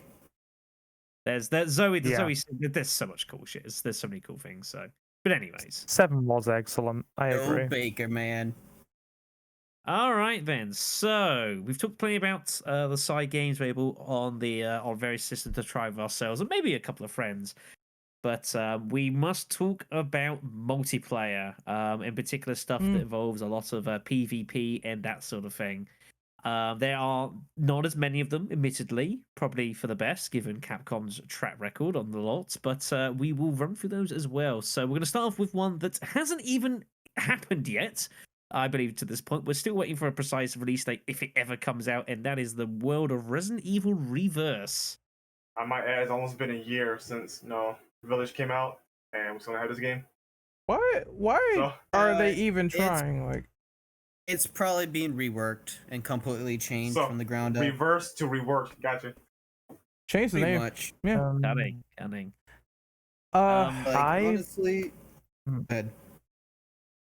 I was just gonna say I've totally missed this. I don't know what it is. Please tell me what it is, guys. Inform me. Okay, please. simply Oh, put, it man. is Right, Oh, so- it is So, PvP. back- It yes, is this is a PvP. This was announced as part of Resident Evil's 25th anniversary. Was Resident Evil Reverse, which was effectively taking some of the heroes and some of the villains of the Resident Evil franchise and letting them all kill each other multiple But times more over. specific, it's the RE engine assets of these characters duking it Yes. out.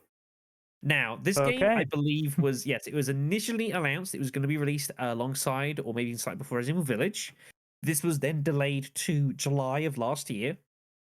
It was then delayed to we don't know. Is the short answer. It is moved to Indefinitely. this year. It is due to come out some point this year. We don't know when. We don't know what state it's going to be when it comes out, because it's like it wasn't a million miles away from a finished product when we all played the beta back in like last March. I think it was. I think it was It's maybe been a last while. February. I think it was the last year when the beta came out, and I played a little bit, and I was like, "This is kind of wacky. It's not my thing," but it's like I could see some people kind of enjoying it for a little bit. And then everything just kind of went deathly silent for it, and has been for some time, to the point that yeah, a lot of people probably forget that it's even meant to be a thing. I remember I was really infused because it finally had Jack Baker as a playable character, which was a crime that it hadn't happened sooner because he's a legend. Yes. Now he needs a brother, though. It was super duper sad. But yes, it is meant to be an online only multiplayer title that is due to be released whenever basically this game is due to come out, which could be at any point. I should You know- mention one mechanic, like really quickly. You can morph into BOWs once you die. there is vials all over the place where you could pick up, and if you get like 2 of them, you could turn into a super tyrant, or maybe you could turn into the nemesis. Yeah, there are 3 tiers to put it Yep. lightly. Tier 1 is the default where you turn into a what is it? Mold. Molded. Fat mold. Yep. Fat mold. Tier 2 has like minor BOWs and Jack Baker as a playable character. Tier 3 is where you get Super Tyrant, you get Nemesis, and I think that's it. There's only 2 that are playable at the high stage. Yeah. I Yeah, don't remember the top of my head because I haven't played it in a hot minute for obvious reasons. No, obviously not. Then you can play as the Gamma from 3. Yeah, Yep. Gamma's tier 2. So Yeah, I forget the exact specifics. I had a spin of this for Now- like a day or so. It was kind of okay for a bit, but this gave me real heavy Umbrella Chronicle vibes and just like its pure longevity. That was my word. it's more like a hero shooter done weird. Now let me say, like, Chris Redfield was broken. Like, He's God. He's god tier in this fucking game. Like, he's one of the best characters. I don't know why they never changed his face, and it's RE7 Chris. And it's like, you have the assets. This was a clear asset flip from top to bottom. They just slapped this game together and, like, you know, here, go fight, have at it. That's it. I agree. This game feels super, super lazy, all things considered. Like, they're using an RPD, slightly remixed. They taking Honk's theme and take one portion of it during normal gameplay, and they take the other half when you're a BOW. Yep. And then you have all these other asset flip characters in the game. Now, they ain't even trying with this, to be quite honest. The fact that they even give these characters like abilities, like a hero shooter would, it's just outstanding. Again, Chris is God. To be fair, I like Chris, and I also like the fact that the Super Tyrant had the little claw Insta-kill. swiping. Yeah, the claw insta kill from Resident Evil 2 remake, and that was awesome, catching people with that. If you are a PvP god, you might like this game. But if you're the type of person that doesn't like laziness, if you like fleshed out single player RE, if you don't like asset flips, or sometimes there's weird bugs too in that game as well, from what I noticed, you will not like Reverse at all. Honestly, the biggest thing that kills the game really would be the bad hit registration. Yeah, There's times where I'm like swinging at a dude as a super tyrant, and he's not even flinching at all. Like, it's fucking ridiculous. Hammerhand Chris also has moments where he completely whiffs someone and he's like dead in front of them and hitting them, and I'm like, what the fuck happened? Pretty much. I think the biggest damning indictment of this game is the fact that even now it still does not have its own Wikipedia page. May God rest its soul. I think they were like, I just don't care writing this. I'm not gonna do it. No. Yeah. So we will go from one weird side game that has a very questionable future to one that I hoped so badly it was going to have one, but it didn't work out that way. That is Resident Evil Resistance, which came alongside Resident Evil 3, ultimately, I believe it was, or 2, whatever game it was when it came out. Resident Evil 3. I find it kind of poetic it came out with Resident Evil 3, given the reception of that game. Yeah, I've talked about this a lot on my own channel about Resistance. This was a game that I was very, very interested in when it came out. Resistance was kind of Resident Evil's take on Dead by Daylight, although, of course, this game is nothing like Dead by Daylight at all. Not that anyone cared, unfortunately, but that was the way it went. Putting a Umbrella mastermind in control of a lab, an experiment with these various civilians that have been infected with the virus in plot reasons to see if the virus is of any effect. But as far as gameplay is concerned, doesn't really matter. It is more about trying to overcome the various obstacles and hurdles thrown at the mastermind by the mastermind to try and escape the experiment facility and assumably doom all of humanity. Not that they care at the time, mind you. Now, this game came out on beta a little while before it came out, which I played quite a lot. It was a bit buggy at that time, but it wasn't too bad. But then Resistance came out fully in April 2020. And I was I was like a self-admitted kind of like champion of this game in the fact that I really wanted this game to do well. I thought the premise of it was very cool. I thought that there was its comparisons to obviously something like Dead by Daylight. I think was very unfair because when you boil it down, this game is nothing like that. In that the only relation is that it's like a 4v1 asymmetric. But that's about it. That's about where the similarities end. Resistance, you have your survivors that are all kind of class based again. You've got 3 separate areas where the mastermind is gradually able to ramp up the shit that he can throws at you, and you've got different things you got to do to get out. The problem with resistance, and I will always talk about this, is that resistance was too complicated for its own good. I think one of the reasons that Dead by Daylight has survived for so long is that at its base, at its pure base value, it's a very simple game. You've got 4 people that are all the same. You've got a killer with various abilities, and you've got to activate generators and escape and avoid combat. And it's a bit of chase work. Resistance, unfortunately, is so much more complicated than that because the fact that you obviously have the ability to fight. That the masterminds have so many means of different things that they can throw at you. The maps themselves are kind of complex at times. What you're trying to do, very, very random, especially since the mastermind can pick the layout of how the game could go. So if you don't memorize each layout of every single map, then you might be in trouble. Yeah, definitely. But the problem is that when this game came out, it didn't come out to a very huge amount of people playing. This is due to the fact that it was released alongside Resident Evil 3, but the game never saw a standalone release, which was a decision I still don't understand why it never happened, but it didn't. So that was decidedly unfortunate. To be quite honest, though, if they didn't release it alongside Resident Evil 3, the game would have been dead a lot sooner.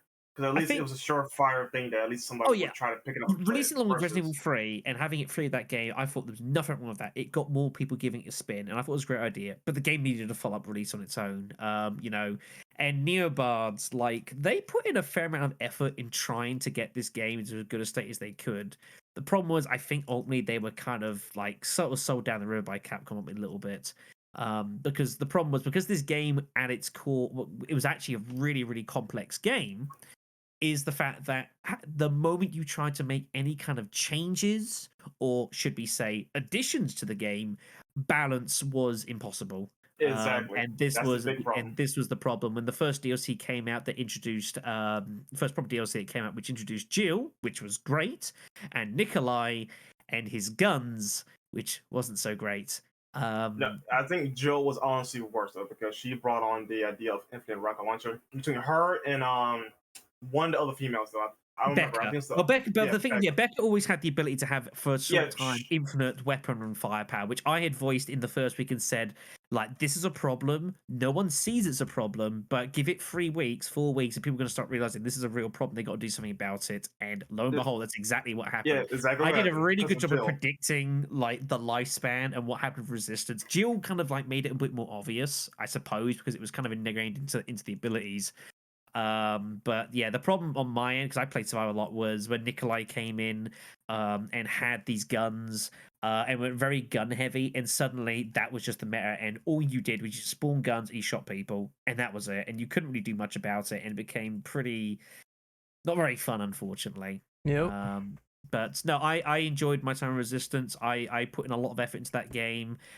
Resistance still stands as the most watched thing I've ever done on a Twitch stream, which is a astonishing record, but it is 100% the truth, and it's not even close. Resistance at what it was by far, and still is by far the most watched thing I ever did on my channel. 80 viewers at one point. At any one point, it's astonishing. I had nearly 100 people watching me playing Resistance at one point. Yeah, Resistance, astonishing. And I had my YouTube videos. I have a lot of great memories of playing with friends and a lot of enjoyment. But it just is a game that sadly wasn't to be, and it makes me sad to this day. Mm-hmm. Yep. Go ahead. No, go ahead. All right, I would say my story with Resistance is that is the first game that I actually played with Shadow, and I had met him. It was the first game that we played together, and that was in the beta. That was actually very big for me because I never really played with others, especially with someone like Shadow. Here I was very happy to play with him. Here comes the bride. Not only that, was also the first time Oh man, just go on. Not only that, it was also the first time that I actually did thumbnail work for Shadow. Yeah, I yeah, was yeah. actually pretty excited to do that. Yeah, that was It's pretty still good. up on the channel too. Yeah, it's still there. So Yeah. What so, the hell, Brandon? so I will Not this say, again. that I think, as optimistic as I was in hoping Resistance was going to do well and would like have a bit of longevity to it, I think I quietly knew in the back head it just probably wasn't going to happen because it was kind of a niche idea.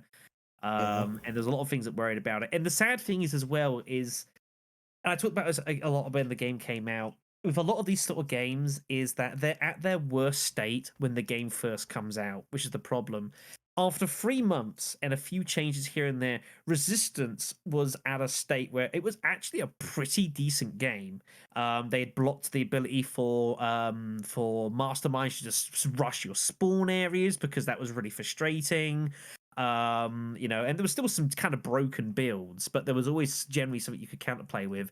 There was a lot of issues, I think, on the survivor side because, as was mentioned, the mastermind, he actually decided what map they were going to play.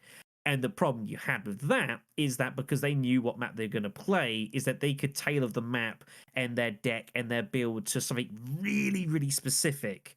To the point where, as a survivor team, it became very difficult to fight that because, of course, the survivors don't know what they're going to walk into. So you had to have kind of these generalized builds, and you didn't really know what to fight against.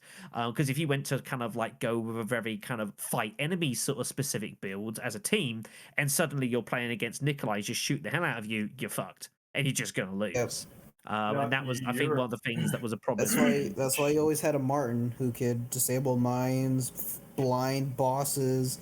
You needed a January to deal with anything. You needed like every single person on your team needed to have a counterplay to a single mastermind, except for without even having any room for fun builds. You needed a Yes, specific character to deal with. Spencer was also not fun in that respect, but it was Nope. Nikolai that unfortunately kind of made That it is my very- highest level character too. Mastermind with Spencer. Dude, Yeah. I have a build where I think it was Alex Wesker, where I leveled up so much to the point where I could put instant like exploding mines on the ground and blow them up on people, and I just kept doing that at one point, and I downed like so many teams. The mastermind in this game is absolutely broken. Like, if you really need good survivors, and at times if you really don't have a good team due to the skill-based matchmaking, then you will be killed in a matter of seconds. I think that is the meta, and you have to grind up to really get somewhere. Otherwise,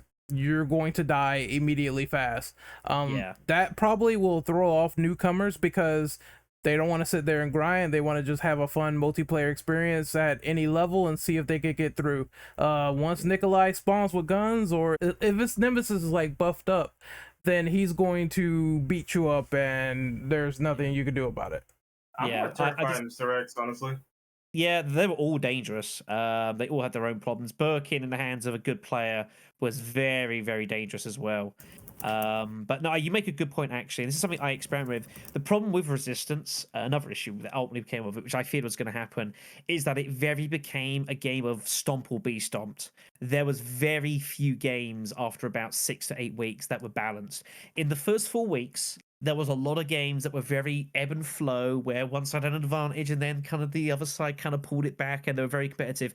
And they were great fun. They were absolute blasts, And I've got a YouTube series of like the most notable games I played, of these games that went backwards and forwards, and like the survivors are coming back from the absolute brink of death and somehow getting out, and and to be fair, some masterminds who made some really, really good plays. And when you had a good game for Resistance, it was a fantastic game. But when the meta grew, it got terrible. When the meta grew and the player base decreased, it turned into, especially on PC, it very quickly turned into Oh, dude, it was Hacker City. It was awful. Yeah, there was a lot of hackers that started getting into Resistance as well, which was, I didn't ever find too many of them. Like, I would stream for like 5-6 hours of Resistance, and I'd typically have one game that had a hacker in it, maybe two. But I never actually came across all that many, personally speaking. There was usually other issues, sort of thing. The thing I found most fascinating with Resistance is that after I stopped playing the game on PC after a few months or so, I actually then went and picked up the game on console because I still wanted to play it, but I was so infuriated at where it was on the PC base and that it was just basically stomp or be stomped. And I went onto the console, I went onto PlayStation, I believe it was, to pick up the game, started again completely from scratch. And it was almost like I was playing the game from scratch again because it was such a far more casual sort of atmosphere. There was still some very strong builds, but you didn't have like these PC people, these keyboard and mouse people just making guns and just shooting people from ridiculous angles constantly, and there's nothing you could do about it. You had, it was a much more balanced effect, and it was a much more enjoyable experience on console. I wish I can agree with you, but I just realistically cannot because the matchmaking is so garbage that I literally paired up with level 300 or whatever the high level is. Yeah, Well, that's what When happened I'm to on me. level 2. Yes, so this is something that's true. However, I will back for this game. How do you do a good matchmaking system when you've got a player base of, say, 1,000 people? Ain't my fault though. No, Ain't my it's problem. not your fault. But to be fair, you could have the best matchmaking system in the world, but if you haven't got the player base for it, it doesn't matter how good your player base, how good your matchmaking system is, because it just can't work. The game needed more people. If it is like if it had managed to keep hold of even a few thousand people playing the game at any one time, it would be a completely different world, and I might Well, still be playing it. here's the And thing. I I have think a counter argument for this actually. The game did have players on it though. I can promise you that much. When I it played it did, day one. yes.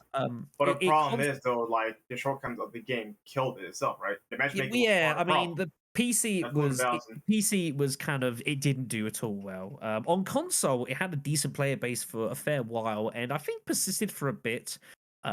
Even when the game, like, it kind of lost its way a bit after a month or so, and then about 3 or so months down the line, it kind of fixed itself again as they have addressed a lot of the issues that had crept up, and we had a decent stab at it. And I will always applaud Neobards for I think the effort that they put into a pretty difficult project, I think they gave it a good shot. But it wasn't to be for Resistance, which is a shame because it's. I don't know if I'd go as far as to say Resistance is one of my favorite Resident Evil games I've ever played, but the highs of some of those Resistance matches are ones that I still remember to this day, and just some absolutely cracking matches that I've saved on YouTube and I've watched back occasionally. So many good times. So I'm gonna give a shameless plug here. So the reason why I found out about broken mastermind builds is because once the game's meta started to grow out, these started to be highlighted on YouTube. So one of the big like content creators I follow, his name is Swing Point. He makes crazy builds. This is how I got like putting down mines on people, just blowing them up immediately. That stuff just got broken over time, but the first week was really fun, like going in there against an unknown and fighting them and seeing what they're gonna do, cut off the lights, or if they go around and spawn like plant zombies to attack the player. It was an element of like having the unknown against you. That's why it was so good. But once people started learning this stuff, I think that's when the meta was like, no, I'm not playing this anymore because these masterminds and these survivors are super overpowered. I saw Jill shoot like infinite rockets and destroy all my stuff like in no time. So yeah, there was some, the thing with the rocket launcher, it came about with Becca, it was a thing, but then when Jill came, it was like, especially in the beta level, there was a place you could stand where you could basically rocket launch at everything, and then they changed that eventually with the first DLC that came out, which meant that the all the pods had a shield around that you had to physically activate to disable, so you couldn't just blast them from a distance. Stuff like that, like with enough time, like Neobard did get a lot of things right at that game, but not enough of it was right at the start, and a lot of people had a lot of patience, and then Resistance became a stick to beat Resident Evil 3 remake with, which always really infuriated me, and I thought that was really unfair. But unfortunately, that's how social media goes sometimes. Unfortunately, that is its sadness. So, but yeah, like I would, if there's a world where I played Resistance again, it'd be great, but it's probably never going to happen. But I have my memories, I have my good times, and I was pretty good at this game, I reckon, in the long run of things, which probably helped a bit. So I just grinded and then I started to become god level Akuma in this game. yeah, I will also say, just to make people angry, I actually think Geo was better with a handgun than the rocket launcher. Just saying. But anyways, I mean, that's not the same whole lot when boom, boom. so I was a Mhm. Samuel main, and I had so many hate messages on Xbox. yeah, I Sam a was good. Samuel- Sam was. I mean, I still have a couple save games of playing as Sam against like the crazy net buff builds. And Who just taking Sam and just taking a sledgehammer and just going to war. Dude, So Sam was the man. so dude. many good times. So many good Just You times. thinking know- about all the plays with Sam just makes me smile. 'Cause it was Yeah. Sam was the funnest character when you're dealing with like just tons of waves of enemies. Sledgehammer or just dash punch your way through everything. It It's the was a lot funnest of thing to do. chaos. It's a crime that this game didn't get a better run of things, but who's the guy that can have the perk that will have your team invulnerable for like a few seconds? It's Tyrone Tyrone. had an ability to make them take much reduced damage for a little while, Yeah. which was horrendously misused by a lot of people because they just use it to protect themselves and not think of their team, Yeah. which annoyed me I sometimes. mean, Yeah. Very strong too. Like boss hits would only take you down to caution after like couple hits. When with the defense though, you would stay in healthy for a long time before going down to caution. Yep, that was Yeah. my Especially if you main. had healing buff stuff. Strong black man. That was my main. His kick, the amount of people I saved from like head crushes from like the Tyrant with Sam's kick or Tyrone's kick is just like too many. Some great moments. And Sam's punch was able to stun some bosses as well. Oh, If he had yeah. if it criticaled, Potentially, which Sam had a high critical if you gave him the right perks. Yeah, potentially so. And it made his dash punch so good. All right, then. I think that's probably plenty for a game which I do obviously dearly miss. We're already an Um, hour and a half in. Yeah, that's where it goes. So there's a lot of side games. Oh, sorry, go on. I just have one question at the end of all this. Like I was saying in the chat box a minute ago, don't do a lot of multiplayer stuff, but like unless it's Final Fantasy 14 or Tekken, not so much. But yeah, as I've seen some of it though, I've seen people playing it despite not having played it myself. Would any of you guys say there's weight to the argument? Because I did hear this going around when Resistance came out, obviously alongside 3, that it was also a value-adding prospect to pad out 3 on account of its short length. I did hear that going around. I think That this is is a true. myth. I think this is a okay. myth. I'm pretty sure that was said by one of the producers. I think yes. I think the it's one of those things that there's probably some degree of truth to it. Because ultimately, Resident Evil 3 was a little bit shorter than what it could have been. But obviously, they knew on the side that there was going to be resistance. It's probable that they had a slight thing, but the internet blew this all out of proportion, as the internet does with everything.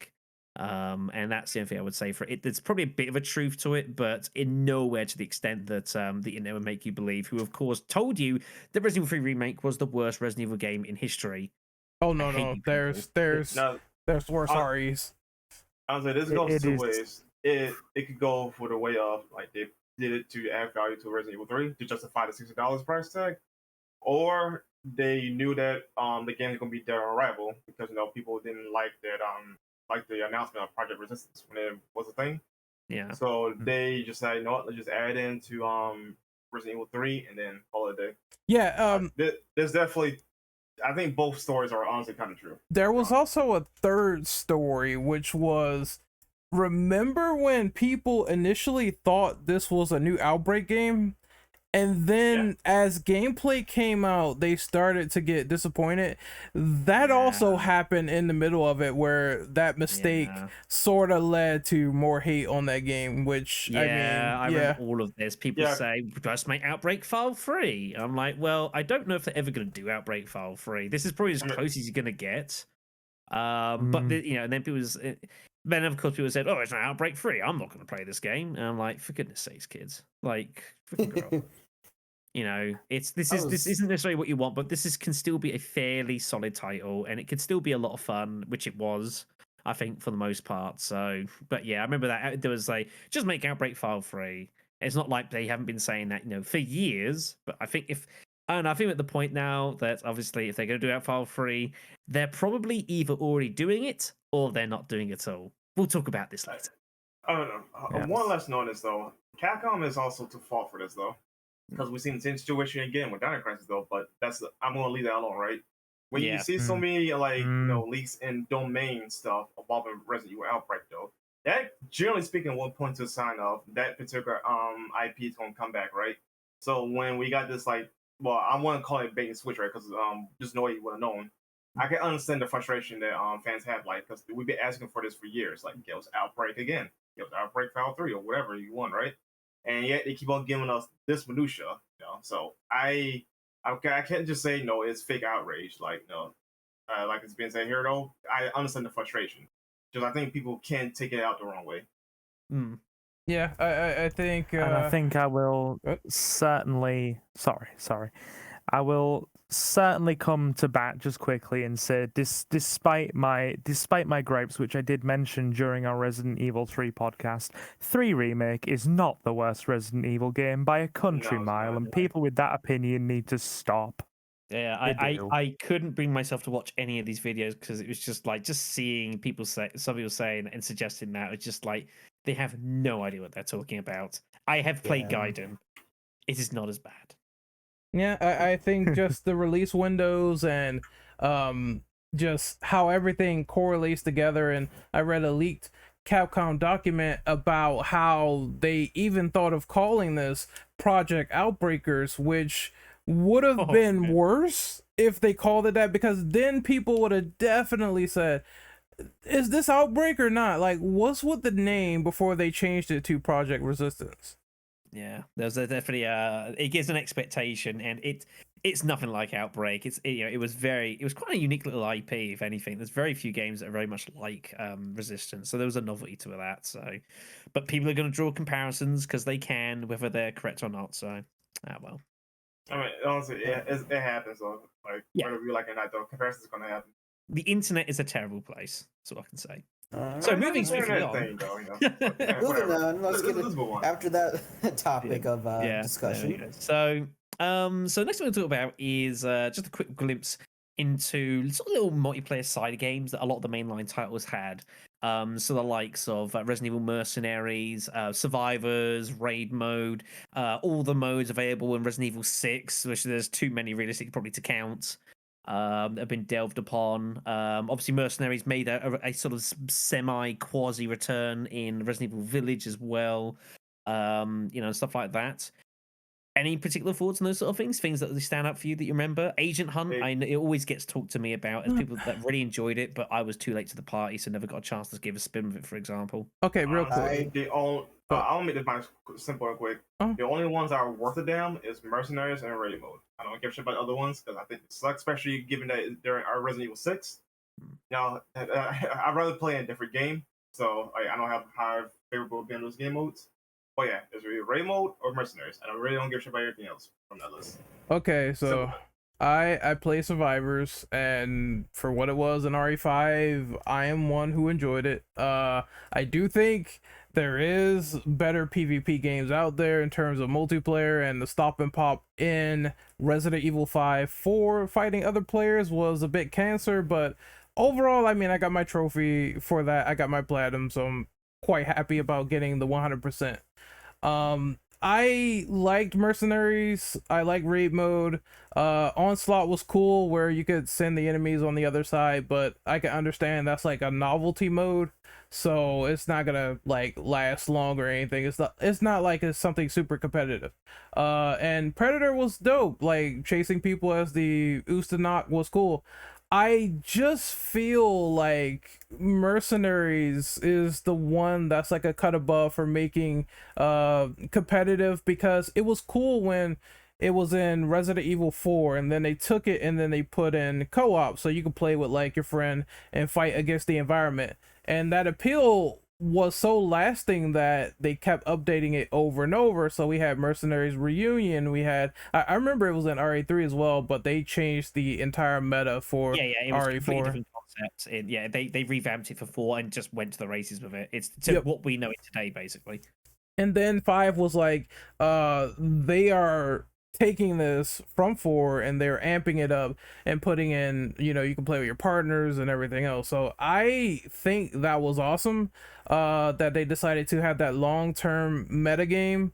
But yeah, it's cool. Like, I just wish that they didn't neglect it so much. And even when it was in 7, it's admittedly some of the same concepts, but they differ in places because some of the maps are way harder. Now they have power-ups, and part 2 of the maps were cancer. So it's, You mean Village, right? yeah, You said Village. Yeah. I think this is one of the fascinating things, especially when it comes to mercenaries, which is kind of one of the ironies of the series, is that Resident Evil, especially lately, have had so many attempts at trying to make these PvP titles because the feeling is, well, people like being in competition with another, which people do, you know, people enjoy that. But being in competition with your friends doesn't necessarily mean you're fighting them.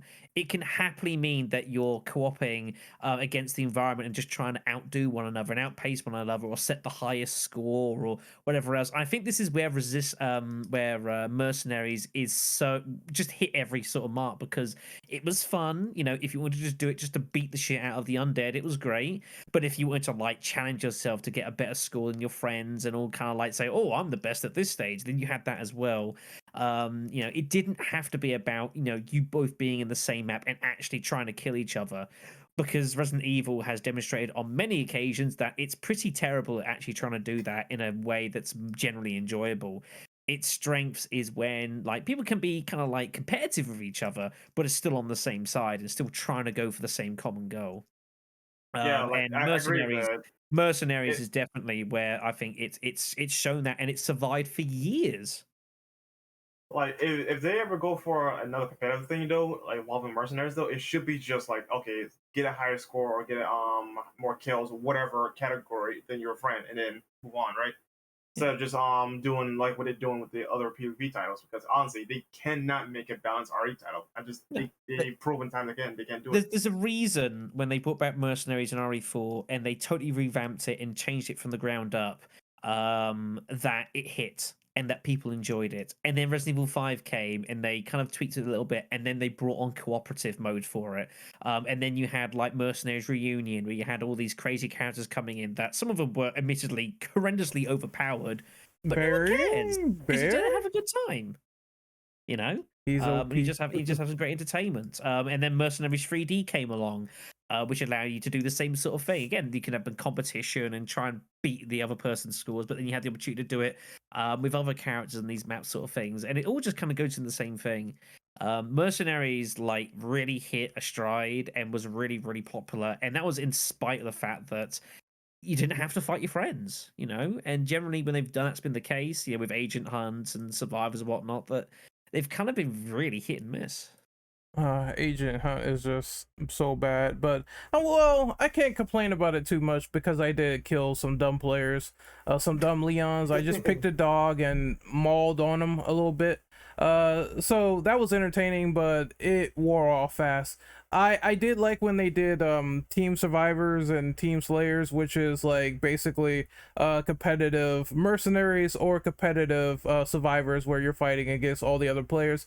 But I favor the going around and beating up enemies for points more compared to the other one.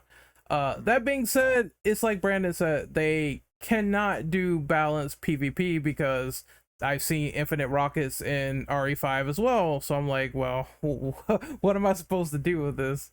I can't take this. So I don't know what they're gonna do going forward into the future. Some of these modes I liked, the others not so much. And then there's just so many layers of stuff we didn't cover, like all the stuff at ORC, but as you can see, ORC kind of fizzled out after it sold well, so I just don't know what they could do with some of these modes. Like, I think most fans ask for a dedicated like RE4 style mercenaries game where they have all the characters come in and it's not just someone missing like Leon or something like that, just all the characters from the entire RE universe, and make that into one singular mercenaries game. They tried with the 3DS game, but it's not everyone. It's not like what people really want. To be fair, I actually played a little bit of Mercenaries long after the point it had been released. But Mercenaries 3D, as like just an actual Mercenaries game, I thought was actually pretty solid. It was really dope. We'll get into that in the next question, on the next section, though. Yeah, definitely so. But I got a lot of enjoyment out of it for what it was. Obviously had some extra characters been brought in and some kind of fun weapon sets and whatnot. But I got a lot out of Mercenaries 3D, more than I was expecting. It's cool that you can swap loadouts to like universally. Like I don't think that has been done before until this game. Yeah, definitely do agree there. So there's lots of little cool features, and it was just a nice way to kind of do something and just mess out your mates and just beat the shit out of zombies. Who doesn't want to do that? Yep. Yeah, that was pretty much my opinion as well. Just it's so simplistic that I wasn't really going to mention it until you tagged it on there at the end. Whether you're playing against your friends or just doing a bit of friendly couch co-op, any excuse to have some folks over, grab a Chinese or a pizza, and just screw around and play a game together. Yeah, and it does it well enough. It's fine. Exactly. It serves its purpose. That's for sure. Alrighty then. So we will move on. So there will be some potential spoilers here. So if you don't want to know about any of this, then feel free to skip ahead to the timestamp put onto the video now. But we talking are about going to Capcom leaks. We're talking about Capcom leaks. So this is part of the Nvidia leaks that came out. These were first publicized. Oh boy. A little time ago, it feels like now. It's been a little while, and I'm sure has been slightly delved upon as we've gone on through over the course of time. But of Resident Evil titles that are either slated to possibly be released or might be imminently announced, we don't necessarily know. And we will go down the list here as we've got them. So we're going to start off with Resident Evil Hunk, which is not one I'm actually particularly well versed in. I'm sure someone here can cover this one. So just like Brandon said, it seems like a Hunk solo game, which, I mean, it is something that people wanted, and I don't think that Capcom's, I don't think their development history is like been privy to Hunk, because he supposedly was going to be in Revelations 1, then they cut him, and then he was supposed to have another game as well. Yeah, earlier. And then they Just one life cycle. It was supposed to also have more of his team and the UBCS and Outbreak, but that didn't happen, so that's why people want Outbreak File 3. So they cut that down and they didn't do that. So this is why people want a solo Hunk game, to see more of his side of the story, what happened after Raccoon City, and going from there. I think it's fine for what it is, but there is that thing where like Hunk is enigmatic character, he's mysterious, he's the guy in the shadows, so how can they flesh him out? I don't know, but I guess it will be something that we would be privy to and seeing if it happens. It feels like a bit of an if, though. I don't know. I'm a little speculative on this one. Personally. Yeah, I'm skeptical on this one as well, but I do want it, because if they can make it work, if they can go into Hunk's background and make him a fully fleshed out character, like what is his motivation? Maybe I don't think they're gonna tackle the idea of him not dying or whatever. I think that's gonna be like a mysterious sort of thing in the background where it's like, I'm just too good and this can't happen to me. It's too badass to die, and I agree with it. Yeah, people call him Resident Evil's Boba Fett, but I guess even he got his own series, so anything can happen. I mean, I was gonna say John Wick, but okay, that could work. I mean, that'd be cool. That's funny. Yeah. All right then. So the second up on our list here is one which, of course, caught my eye when I first heard about the Nvidia leaks, and that is the potential Outbreak File 3, which I think, according to the initial leak, I think it came out, was scheduled for some point now or this year about-ish. Supposedly, it was like March 3rd. It was like March 4th. It was supposed to be March 2022. It's March 14th at recording. We've not heard anything for it currently, which is not a surprise. Because if I was Capcom and I'd had that document leaked and that was actually what I was going to do, I'd push it back too. So I don't blame them necessarily there. Now, They've- obviously, there's two questions that must be asked here, and that the answers I think are a bit difficult. The first one is, if this actually does happen, is it too late? No, no, Is it too late Honestly, to finally do Outbreak File no. 3? no. No. That's assuming if it's going to be a Fallout 3 though. This could be like a remake of a kind, right? You know, so just putting that out there. Like I'll say, it could be anything in relation to the Outbreak name. But I don't Okay. think it's too late. Personally, no. That is something that people want. They want a cooperative, Resident Evil title, right? Just as long as Capcom play the cards right, though, this game can be a success. Just Capcom is the worst enemy when it comes to the kind of stuff. Yeah. Funnily enough, I remember actually when I first got my hands, when Remake 2 came out back in 2019, I think it was, and I was spending some time going through the Ghost Survivor stuff. And I remember recalling on the video or two I mentioned about, I was like, if you just took kind of this Ghost Survivor sort of concept and you took the Resident Evil engine as it is, like this is a basis to make an Outbreak game on. Just with how it looks and kind of, with people kind of cooperating a little bit, which ultimately is kind of slightly what happened in Resistance, because it was kind of obviously used with the engine, but it wasn't quite the same. But I remember even marking back then, I was like, you could use this engine to make an Outbreak game, and it would be potentially really good. However, this leads me then to my second question. Can this game actually satisfy people upon release? Or are people just going to be like, oh, it's Outbreak finally, and the expectations are going to be there, and it's not going to be quite what they expected for whatever reason, and they're just going to absolutely dunk on this? Realistically, no, you won't go satisfy everyone because that's impossible thing to do. But if they can satisfy the majority, or at least enough people that this game will stay alive for honestly 6 months, because gamers' attention spans are like really slow, really bad. Current year, so so long as you do enough to keep the interest up.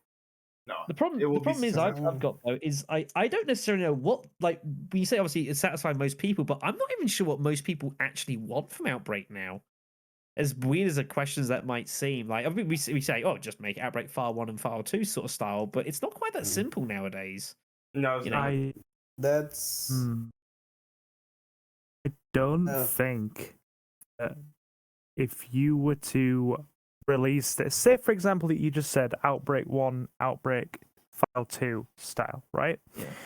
As much as I personally would want that a great deal, and I'm sure a lot of Resident Evil diehards would want that, would that accommodate a more mainstream audience, and would Capcom be prepared to do it? Sadly, I don't think so. This is the thing, as we've obviously viewed with many of these games, a lot of these sort of titles tend to sort of cater towards whatever the current trend is in gaming sort of thing. Now, somehow we haven't had Resident Evil Battle Royale, which has astonished me, because I'm sure they would have tried that if they think they could have got away with it, but somehow they managed not to do it. That would Thank sound God. fun. I am not gonna lie. But I think that would actually be outrage. So, but jumping ahead a little bit. Jill and Chris is in Fortnite, so I mean, yeah, they're one step of the way Jill there. and Chris are in Fortnite. Yeah, they are. They are, yeah. They very recently did I actually they miss added in the skins, yeah. Very recently. It was not long ago. And Shadow here had won 7 games in a row on his first attempt at Fortnite. Yeah, I played Royale games. for the first time ever. I played Fortnite like 3 weeks ago, and like won my first 7 games. I was like, "What is going on here?" I'll never play that game again, but it was good for what it was. Jesus. It was a crazy stream. At But first, no, I mean, the stream was the first time I'll win, I'll end the stream, till the first time I'll lose is when I'll end the stream. yeah, it was just a bizarre one. But yeah, obviously, if Outbreak did decide they were going to come out and actually do an Outbreak File 3, obviously, I'm going to be waiting at the door. I'll be pre-ordering. I'll be doing all sorts of stuff on my channel because it's like the biggest thing I do on it. And I'll be obviously really excited for it. But I will be very nervous for this game because I feel like, especially for like the people that have been there, when you throw the Outbreak tag on it, there's going to be a lot of expectation on it, probably unfairly so, because people have a lot of fond memories of Outbreak because of nostalgia, because nostalgia is very strong, and it's something that Resident Evil has relied upon for 25 years. It's the way it goes. Good. That's my good. Oh, I was gonna say, I don't think this game is going to be a remaster of the old ones. I think they're slapping that tag on it. It has no number from what we saw in the Nvidia leaks. I think this is going to be like maybe a remake of those games, and suffice to say, maybe it can stand on its own with that new gameplay style that people like, which is the whole, third person over the shoulder stuff like that. It just depends on the content and longevity of the game, because like people said, small attention spans are prominent in today's age. So I'm thinking maybe like a roadmap or something would be ideal, like show when you're releasing content, doing updates, and people can follow along from there.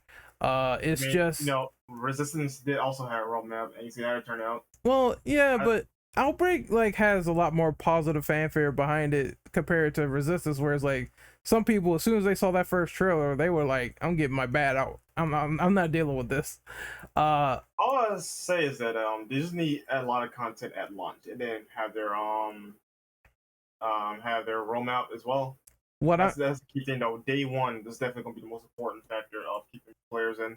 Yep, but what I'm scared of is how Capcom does grimy practices and how they market things, because I feel like anything could go wrong if they decide to do something anti-consumer with how they do the roadmap.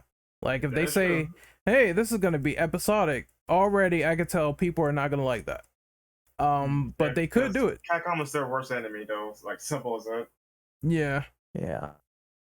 I share that skepticism, but it's not like they haven't brought it upon themselves by at times being dishonest. Yeah. Yeah, they are their own worst enemy. So it's just a wait and see affair. I'm excited once I saw it, and I guess I'm like, well, we'll see what happens. I'm just hoping for the best. Well, and so do I. If it happens, it's another one where I really hope it does well, but I am nervous and fear for what might happen, because the internet can be a pretty unforgiving place, as it demonstrates pretty regularly. And as I say, it won't please everyone if it comes out, because it just can't by nature. Hopefully, if it happens, it'll be good and enjoyable. But we'll see where that train takes us. Right then, so we'll move on to another game that came up, which we mentioned about early on, and that is Resident Evil Outrage. So this, I believe, was a game that came out. Apparently, it was rumored to be it was going to be unveiled at one of the game shows. I think last year, it was rumored it was going to be, and then never did, which could mean anything, particularly. I'm not sure about that particular rumor. The only thing I'm aware of, at least, that it's supposed to be a battle royale game. I've heard a lot of things. There's people thought that this might be like a Revelations 3, or that might be a separate title. This could be a battle royale style. The thing is that ultimately this is one that I don't think a lot of people really know very much, to the point where it might not even be a live project anymore. They claim that this was supposedly canceled and that this had nothing to do with Rev 3. This was just some sort of untitled multiplayer project, and if it's battle royale, I'm not surprised, because like I said before, Capcom likes hopping on trends like a lot. That they see something successful and eventually they'll try to make something original and different, but they want a slice of the pie. So if they did battle royale, I wouldn't be surprised if Outrage was just that, because they have done it for years. Like the main example is Umbrella Corps. That was MLG, just MLG light. So I don't know what the rest of the project is. Like I said, they supposedly canceled it, but maybe they know that the heat is getting to them with the whole Neo Bars thing, and I would not be surprised if this was another Neo Bars project, because they've been kind of quiet, and I recently noticed that Resistance is not getting the HD upgrades as well, so maybe this was like that new project. Yeah, because the game already in HD. Yeah. Well, yeah, that's true. That game's not getting the PS5 treatment. Well, ray tracing, reflections, all that stuff is not getting. I feel like that'd be one way to at least bring the game back to life if they actually do something with it, Oh, absolutely. PS5, but whatever. So here's a question to throw out then. If this actually does happen, and if this is a battle royale sort of style game, can it work? Jesus, you know what? Yes, I do think it can actually work because the premise already writes itself. Imagine like dropping it into like a biohazard zone. Let's say just for shits and gigs. Say you drop it into Raccoon City or you leave in certain areas, right? And you must literally get to the center or get to a place and fight off all the survivors. That the premise is literally right there. It's just they need to get the balance just right. Otherwise, the game would be dead. But yes, I do think that Resident Evil Battle Royale can work. Just they gotta play the cards again just right. Which is difficult in a market that is of course very heavily dominated already, and is You got probably pretty Warzone, unforgiving to try and make a Apex. break into it. And I think the problem is as well is that there is a bit of a stink of the name. I think sometimes when you see the words Resident Evil attached to any kind of game that's not like survival horror, it's one that has happened, of course, over the course of time, and it's probably fair, and I think it's probably deserved, unfortunately, but sadly is the truth. If it's the way with a lot of things, with these things, these projects they've tried to follow these trends, and they just haven't worked for whatever reason. And I'm not saying that they can't find something that will make it work, Oh man, it won't work. but it's a bit of a worry sometimes. So. All right, then. So with that one, so yes, one other thing we talked about as well, which also came up, is a supposed Resident Evil Revelations 3. Now the idea is, as we mentioned, is that this could possibly feature the return of Rebecca Chambers as a main character for the game.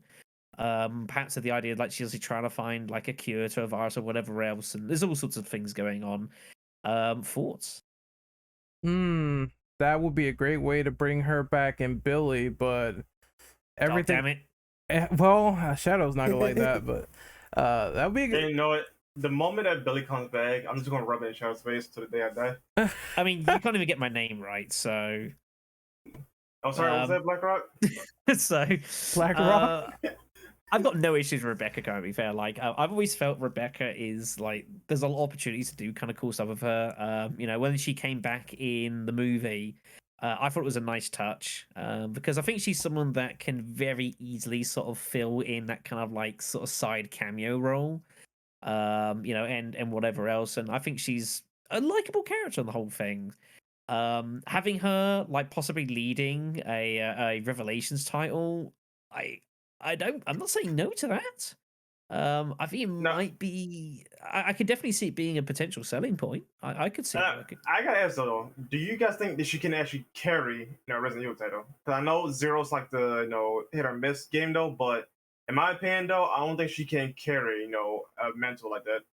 She gotta have a co-star that can help carry that game. Yeah, I think she's not going to be able to do it alone. But to be fair, Revelations has never been a title or a set of games about one person carrying the game. It's always been like a combination of stories. Revelation 1, you had like 3 intertwining stories, kind of all forming onto one spot, and then a history behind that as well. You're correct though, but in the case of Rev 1 though, the leading character, they call it a Chris and Jill game though, but realistically though, it's mainly Jill. It's mainly So, Jill. like, Yes, she's the selling point of that game. She is the. Well, yeah, of course. We all came for the battle suit and then stayed for the game. But no, I mean, yeah, it's definitely. I'd say, yeah, she was definitely like the main focus of it. But there was definitely enough side stuff going along to kind of take your attention away. And then Revelations 2, it was pretty evenly divided, I think, between the pair. Yeah, they did a pretty good job splitting it up between Barry and Claire. Even if Claire was the marquee character for like promotional stuff, just the game itself, it was evenly split. Yeah, definitely. So I think as far as Revelations 3, I think if they just made it, Rebecca, I think that's probably a bit too much, given that it's been a long time as well since. I mean, if you think about the last time that sorry everyone, but some immature people in the Discord here. We're trying to conduct a professional podcast. I'm sorry. I'm sorry. For the love of God. I hate you guys. That was perfect. But trying to think about the last time. No. So yeah, I think Rebecca can definitely be there or thereabouts, but I think she will need someone else, whether it's going to be perhaps a new character, I think trying to get someone else in from the series, like also like having a side main role, I think's probably pushing it a bit. I think even with Revelations 2, like the whole Claire and Barry thing was like a bit far fetched, although it'd be obviously with Moira and having that was like a nice touch, but you can only do that once. So I think it'd probably have to be Rebecca and then someone new, I think, probably, I would reckon. Just just not Billy, please. Just come on, kids. Give us Billy and give us Carlos. Okay, now that would be awesome. Like, what about Carlos would be good. Carlos would be a very interesting shout. I could see that. But no, if it is Billy Cohen, I might have to boycott the game. you know, I know, I love Billy. Our principle. If they want to do something like unique, because they basically could make this a grand scale side game, bring back like 4 old characters. Maybe it could be like Billy, Rebecca, and then Carlos and someone else. I would agree, but I quietly think they're going to do this for Resident Evil 9 anyway, so...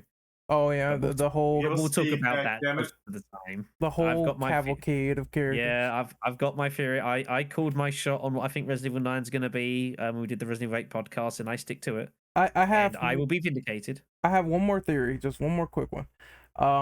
What about all the cliffhangers from the old Revelation games being answered in this one? So you have clearly I don't think they're gonna answer the Natalia thing in full in this one, but maybe you could bring her back, or where is Raymond and where is Jessica as she was humping on Chris's leg in the Arctic. So I mean they could do something with that where they talk about those obscure characters who had arcs and they ended in those games coming back into this one and figuring out, hey, what are you doing now?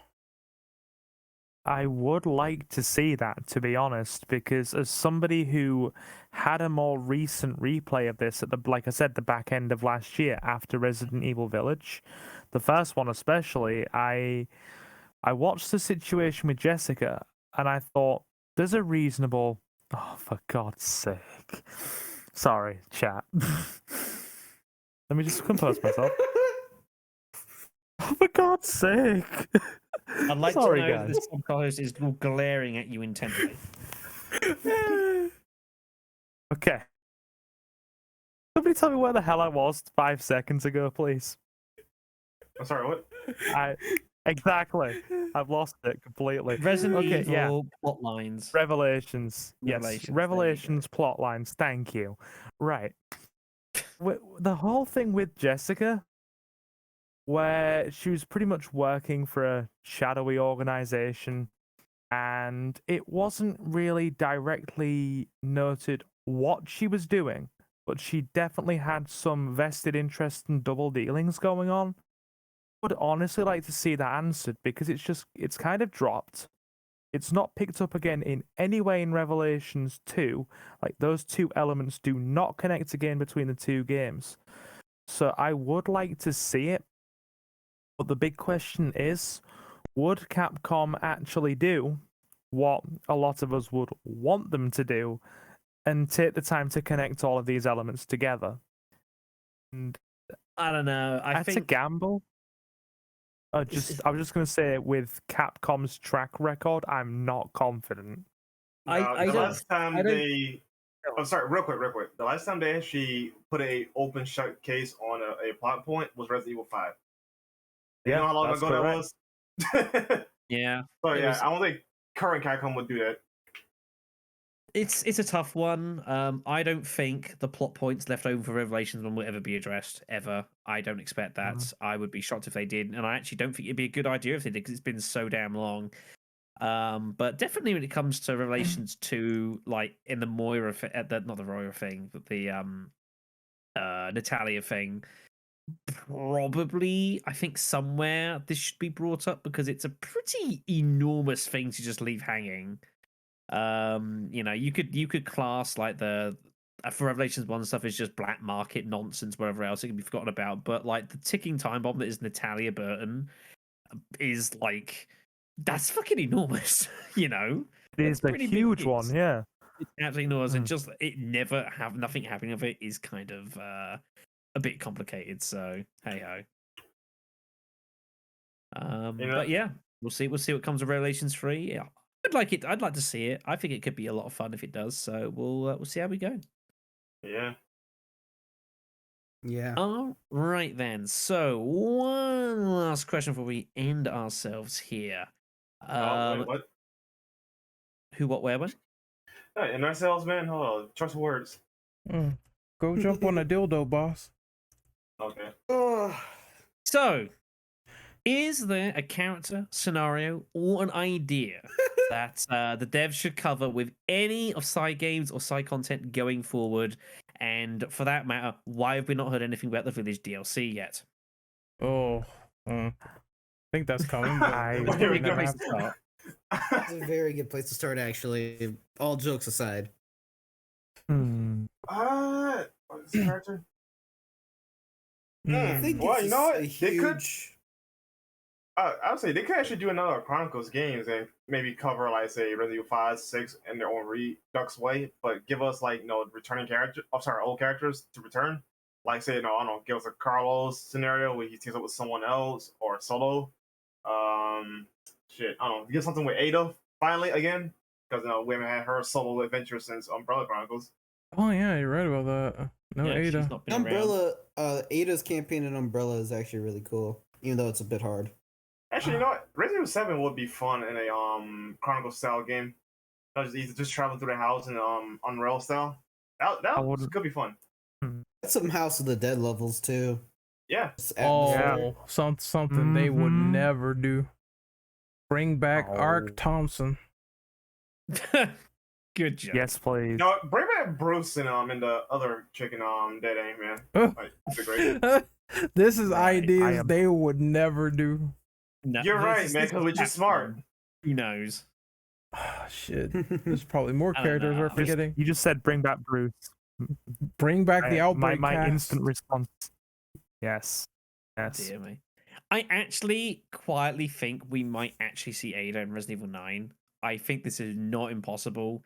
Yo, I they need to bring get it the back. feeling Resident Evil 9 is going to be used to tie a lot of kind of loose story for us to go. Again, this has been my guess for 9 is that it's going to close the story, I think, of both Chris and Jill. It's going to be their final farewell and they're going to sail into the sunset because they're both like in their 50s at this point or something ridiculous. No, officially. they're in the late 40s. Late 40s, which is still Cutting out. pretty darn old, for what they're trying to do. I mean, they still punch up bullets apparently, according to Heisenberg. Well, yeah, but that's because Chris is like genetically modified. So, but I do legitimately think that I reckon 9 is going to be like the closure of their stories because it's going back to the whole with how Resident Evil Village ended, with these troops being sent in from whatever the hell. The company, what are they called? It's BSAA. complete escape. Yeah, BSAA, and of course, like, oh my god, they're actually always fucking, Europe. yeah, they're not what they should be. And it just seems if you're gonna go into this whole kind of like going back to that sort of thing as a cleanup, it just seems like the perfect time to kind of like tie up their stories together. Chris goes to do that. And then Jill gets involved somewhere or another, and they both sail off to the sunset, and that's the last we see of them, like in a main role. That's my honest prediction. Realistically, at some point, that actually will need to happen. Not just with Chris. It has to. Will, It can't just keep Leon. going in. As much Yeah, as you'd like, because it'd be memey to see like 70-year-old Chris Redfield, yeah, like with they Crush. age in real time. Resident Evil takes place pretty much in real time, right? So, like, yeah, logically and realistically, they would need to actually have to retire the characters at some point, whether it's from Yeah. the mainline role or they like take a back seat, like supporting role, whatever the case may be. Like at some point, they got to do it, got to get phased out, unless they do a reboot and start from scratch again. Yeah. Yeah, I mean, it's not impossible. Definitely not impossible. But that's my theory for that. And I would not be surprised to see the returns of a couple other characters from the series popping up. Ada definitely sounds like she might make an appearance. I could definitely see that. Very, very possible. Could be a couple other Skin and surprise bones by names as now. well. She's old. Maybe even possibly like a Rebecca cameo getting involved in it, perhaps as well, which then ties That'd be into something. then that kind of then can tie into this Revelations 3 when she plays a much more future sort of prominent role, and then like a bit of a clever tie in there if Capcom are actually intelligent enough of a company to do that, like with some kind of artistic value. So we'll see how that goes. They do have a very bad habit, recent Capcom. Like, don't get me wrong here. Oh. HR, really? Yeah. Yeah. I need to go to bed. The war's over. I need to go home. Anyway, yeah. Recent Capcom has been putting out some really, really solid stuff. Not just with Resident Evil, but also with stuff like Devil May Cry. But at the same time, while it's been very high quality content, it's been very risk averse content as well, hasn't it? They haven't done anything that's really kind of swept people up and surprised them too much. And I mean, I argue that despite it being fantastic, the storyline at points still played it a little bit safe in terms of what they did with Chris compared to the way they were teasing it earlier on. In terms of all the stuff that was potentially being hinted with this being Chris's final journey and etc. etc. And he's as is very a bit tropey that he's had his he's been through so much shit, and then obviously Village was kind of like, it was obviously a complete red herring in the pre-game footage, but like just like, oh, is he gonna be the bad guy? Of course he wasn't. Like, who are you kidding? Of course he's not. He's Chris goddamn Redfield.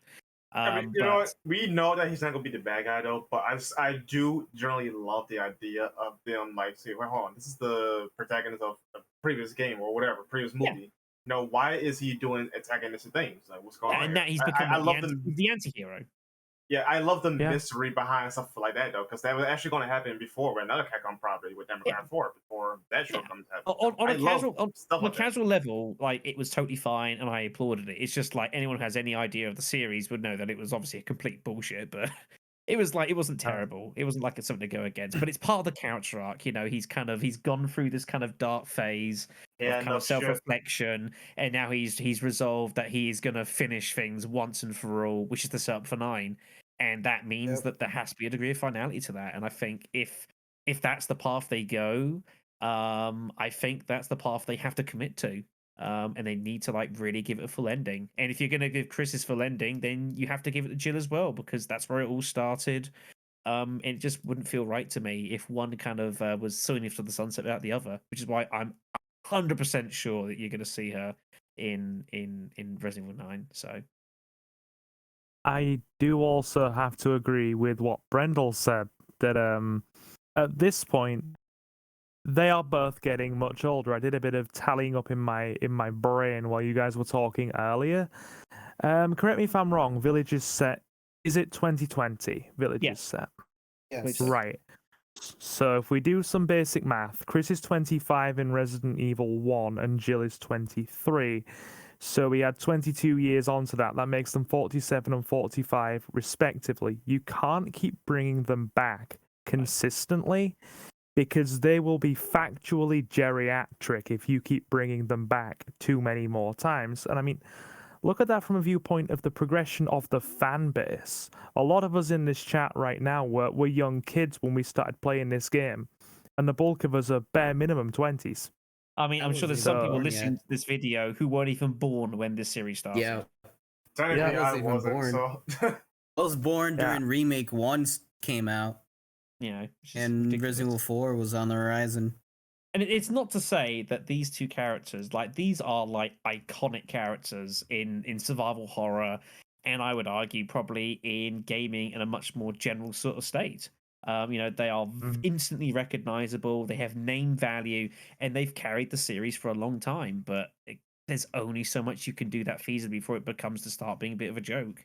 And you have to be bold enough as a company to like accept and be brave enough to know when it's time, and when it's time to lay down, they need to lay down, probably together in a bed in someone's weird fanfic or something, no doubt. But don't worry, cut that bit out. It's called so Anyways, You Hold may on, love. I'm hungry. I'm not We'll see how 37. things Fuck you. anyways, anyone else is going to for this before we bring this one to an end? Just Hmm. they will I never agree bring with back. a Thing to lot. add. They will never bring back obscure characters, so I know I won't get what I want. Hmm. Sorry, Jake. Jake. Yeah, seriously, though. They Nothing didn't of bring him value back was already. lost. Well, No, bro, they should bring him back No. already, man. Like, imagine if he was part of Wolf Squad in Resident Evil 8. Like, come on, like that would have been great. No, kind of poetic, working with Wesker's son. I'll dial it back because a few of you probably know I already have very strong anti-6 bias, which puts me in a difficult position because I've now promised to stream it for 500 subs and I'm nearly there. So I'm gonna have to do that Blame you. shortly. It's just a I would play with you if I had the right Yeah. properties to play with. I mean, hey, I'm trying to basically base handgun only that game in come September. Like, I'm joining one of those campaigns. But- That's for sure. that's gonna be a fun one, but we'll see how I'm it goes. sure it's I already possible, test- especially if I- you play as Leon. I tested it and it's rough. I'll give Yeah. it that. I've tested it's- it on the hardest difficulty. Yeah. Oh, I know it's Well, gonna be hard rough. difficulty. Like- Oh no, you're on that one, Jake. Yeah, no, it's gonna be Yeah. it's gonna be brutal, but it's like I know it's gonna be brutal walking in, but it's not my first crazy rodeo, so Cool. Honestly, we might have to do Chris and Pierce because that's going to be the most complicated one to do because you need to use Pierce's sniper rifle for a few sections. we'll work it out. Just one quick thing to add, since I sense we're getting right near the end here in terms of characters and things they're gonna do. Sadly, one thing that I foresee them doing, if there's one character that will keep being brought back at least semi-consistently, probably long after several of the others have been retired. Let's be honest, it's probably going to be Leon, isn't it? There's a high probability that it's going to be Leon. I would agree with that though, but given his appearance in the games lately, he's more likely to show up in the movie or CGI show than he is a game at this rate. Leon Yeah. is definitely more of a media figure than a gaming figure in this current time and age of Resident Evil. But The- that doesn't mean I wouldn't want him in other games because I'm a big Leon guy. Here's the thing though, given the nature of the games in the current plotline though, Leon wouldn't necessarily be a fit unless it's like something that's, how can I put it? Something that's super direct, it has 'Cause, something to like, do with the Resident United Evil- States. Yeah, like with Resident Evil 4, for example, right? Now that involves the president's daughter, so that was a Leon job, right? And then you look at the like the other later medias, right? That involves something the White House or the president, So it has to be something in that realm of possibilities for Leon to get involved. Whereas, in Chris's case, for example, like he's part of BSAA, they deal with bioterrorism across the world, so he's going to be realistically everywhere, or at least some of his teams are, right? You know what I mean? Mm-hmm. Good. It's a very good point, actually. I didn't think about that. Yeah. And yeah, if you think about it, since 6, there really hasn't been, outside of various spin-offs and whatnot, any real viable reason for Leon to be dropped in somewhere, has there? So I'll take that point on board, yeah. Totally. This is why it's easier to write for Chris, because considering the BSAA handles worldwide threats, he could be anywhere at any time. It's a very convenient plot device for him. There's no question about Yeah, that. essentially. Agreed. All right, then. I think that is probably going to do us then for this podcast. I think it's been a good delve into more games than there is. I forget how many freaking Resident Evil games there are sometimes, but it's been good to revisit a lot of them. Plenty of memories, plenty of good times, and an eye forward. So we will be starting to sign off then. We will start off with Mr. Renegade. All right, so you can find me on YouTube at Renegade Operative. You can find me on Twitch at Renegade_Operative, and you can find me on Twitter at RenOperative_. I have a lot to edit. I know a lot of podcasts to put up and a lot of commentaries, all that stuff. I'm working on it, so soon as I get the chance, I will put that stuff up, and we'll probably do like more horror movie stuff. And our RE movie reaction got delayed, so We're gonna be reacting to some terrible Resident Evil films very soon. Been delaying it as long as he could. Yes, because soon as we get past like Extinction, that's it. Like the quality just dies. It's over. It's over. All right. I will wait. Last after, like, chapter. Last chapter, the door, man. That fucking door. I didn't It's even the watch door. that movie because I heard how crap it was. The final Didn't even movie watch actually it. wasn't the worst in the series. It wasn't the worst one. I'll stand by that. Oh, we will. Mr. see. Austin. Yeah. I'll take your word Alright, for it. I'm AK Austin. You can find me on Twitter under the same Twitter handle as my name. It was a blast here. I might be tired and hungry as hell, and so I will leave and get something to eat. So, peace. All right then. Silver. Not a problem. Yeah, guys, you can find me over on YouTube at Silver Gaming Network, and you can also find me on Twitter and now Metacritic as of today on Silver Gaming 01. Going to branch into a few more review things. We're also going to be doing a 500 subscriber live stream of Resident Evil 6, and I'm currently writing a review for the Nintendo Switch Triangle Strategy. So, all good. Hope to see you there. Thank you. Mr. Brandel. You can find me on Twitter at Immortal Brando, Twitch at Sir Brando. YouTube is still in the works after like a fucking decade, but I'll get there soon, I promise. And yeah, Renegade is 64 years old, and have a great day, everyone, or night, or whatever time, day, evening, whatever it is for you. Shut up, you bitch. Nice. And you can find me on YouTube as well at Black Shadow 993. Also on Twitch at Black_Shadow_993 because someone beat me to it, the bastards. But yeah, I'm about to go on a vacation. And then when I come back, I've got all sorts of crazy shit lined up. A rerun of Resident Evil Gaiden, Return Outbreak, many poor life decisions that I'm making, but we'll come through it as we usually do. So it's been good. Hopefully everyone's enjoyed. Thank you for listening, and take care of yourselves, stay safe, and we will see you very, very soon. Yeah, thanks, Black Rock. God Well, people. Bye. I love that hunter booty.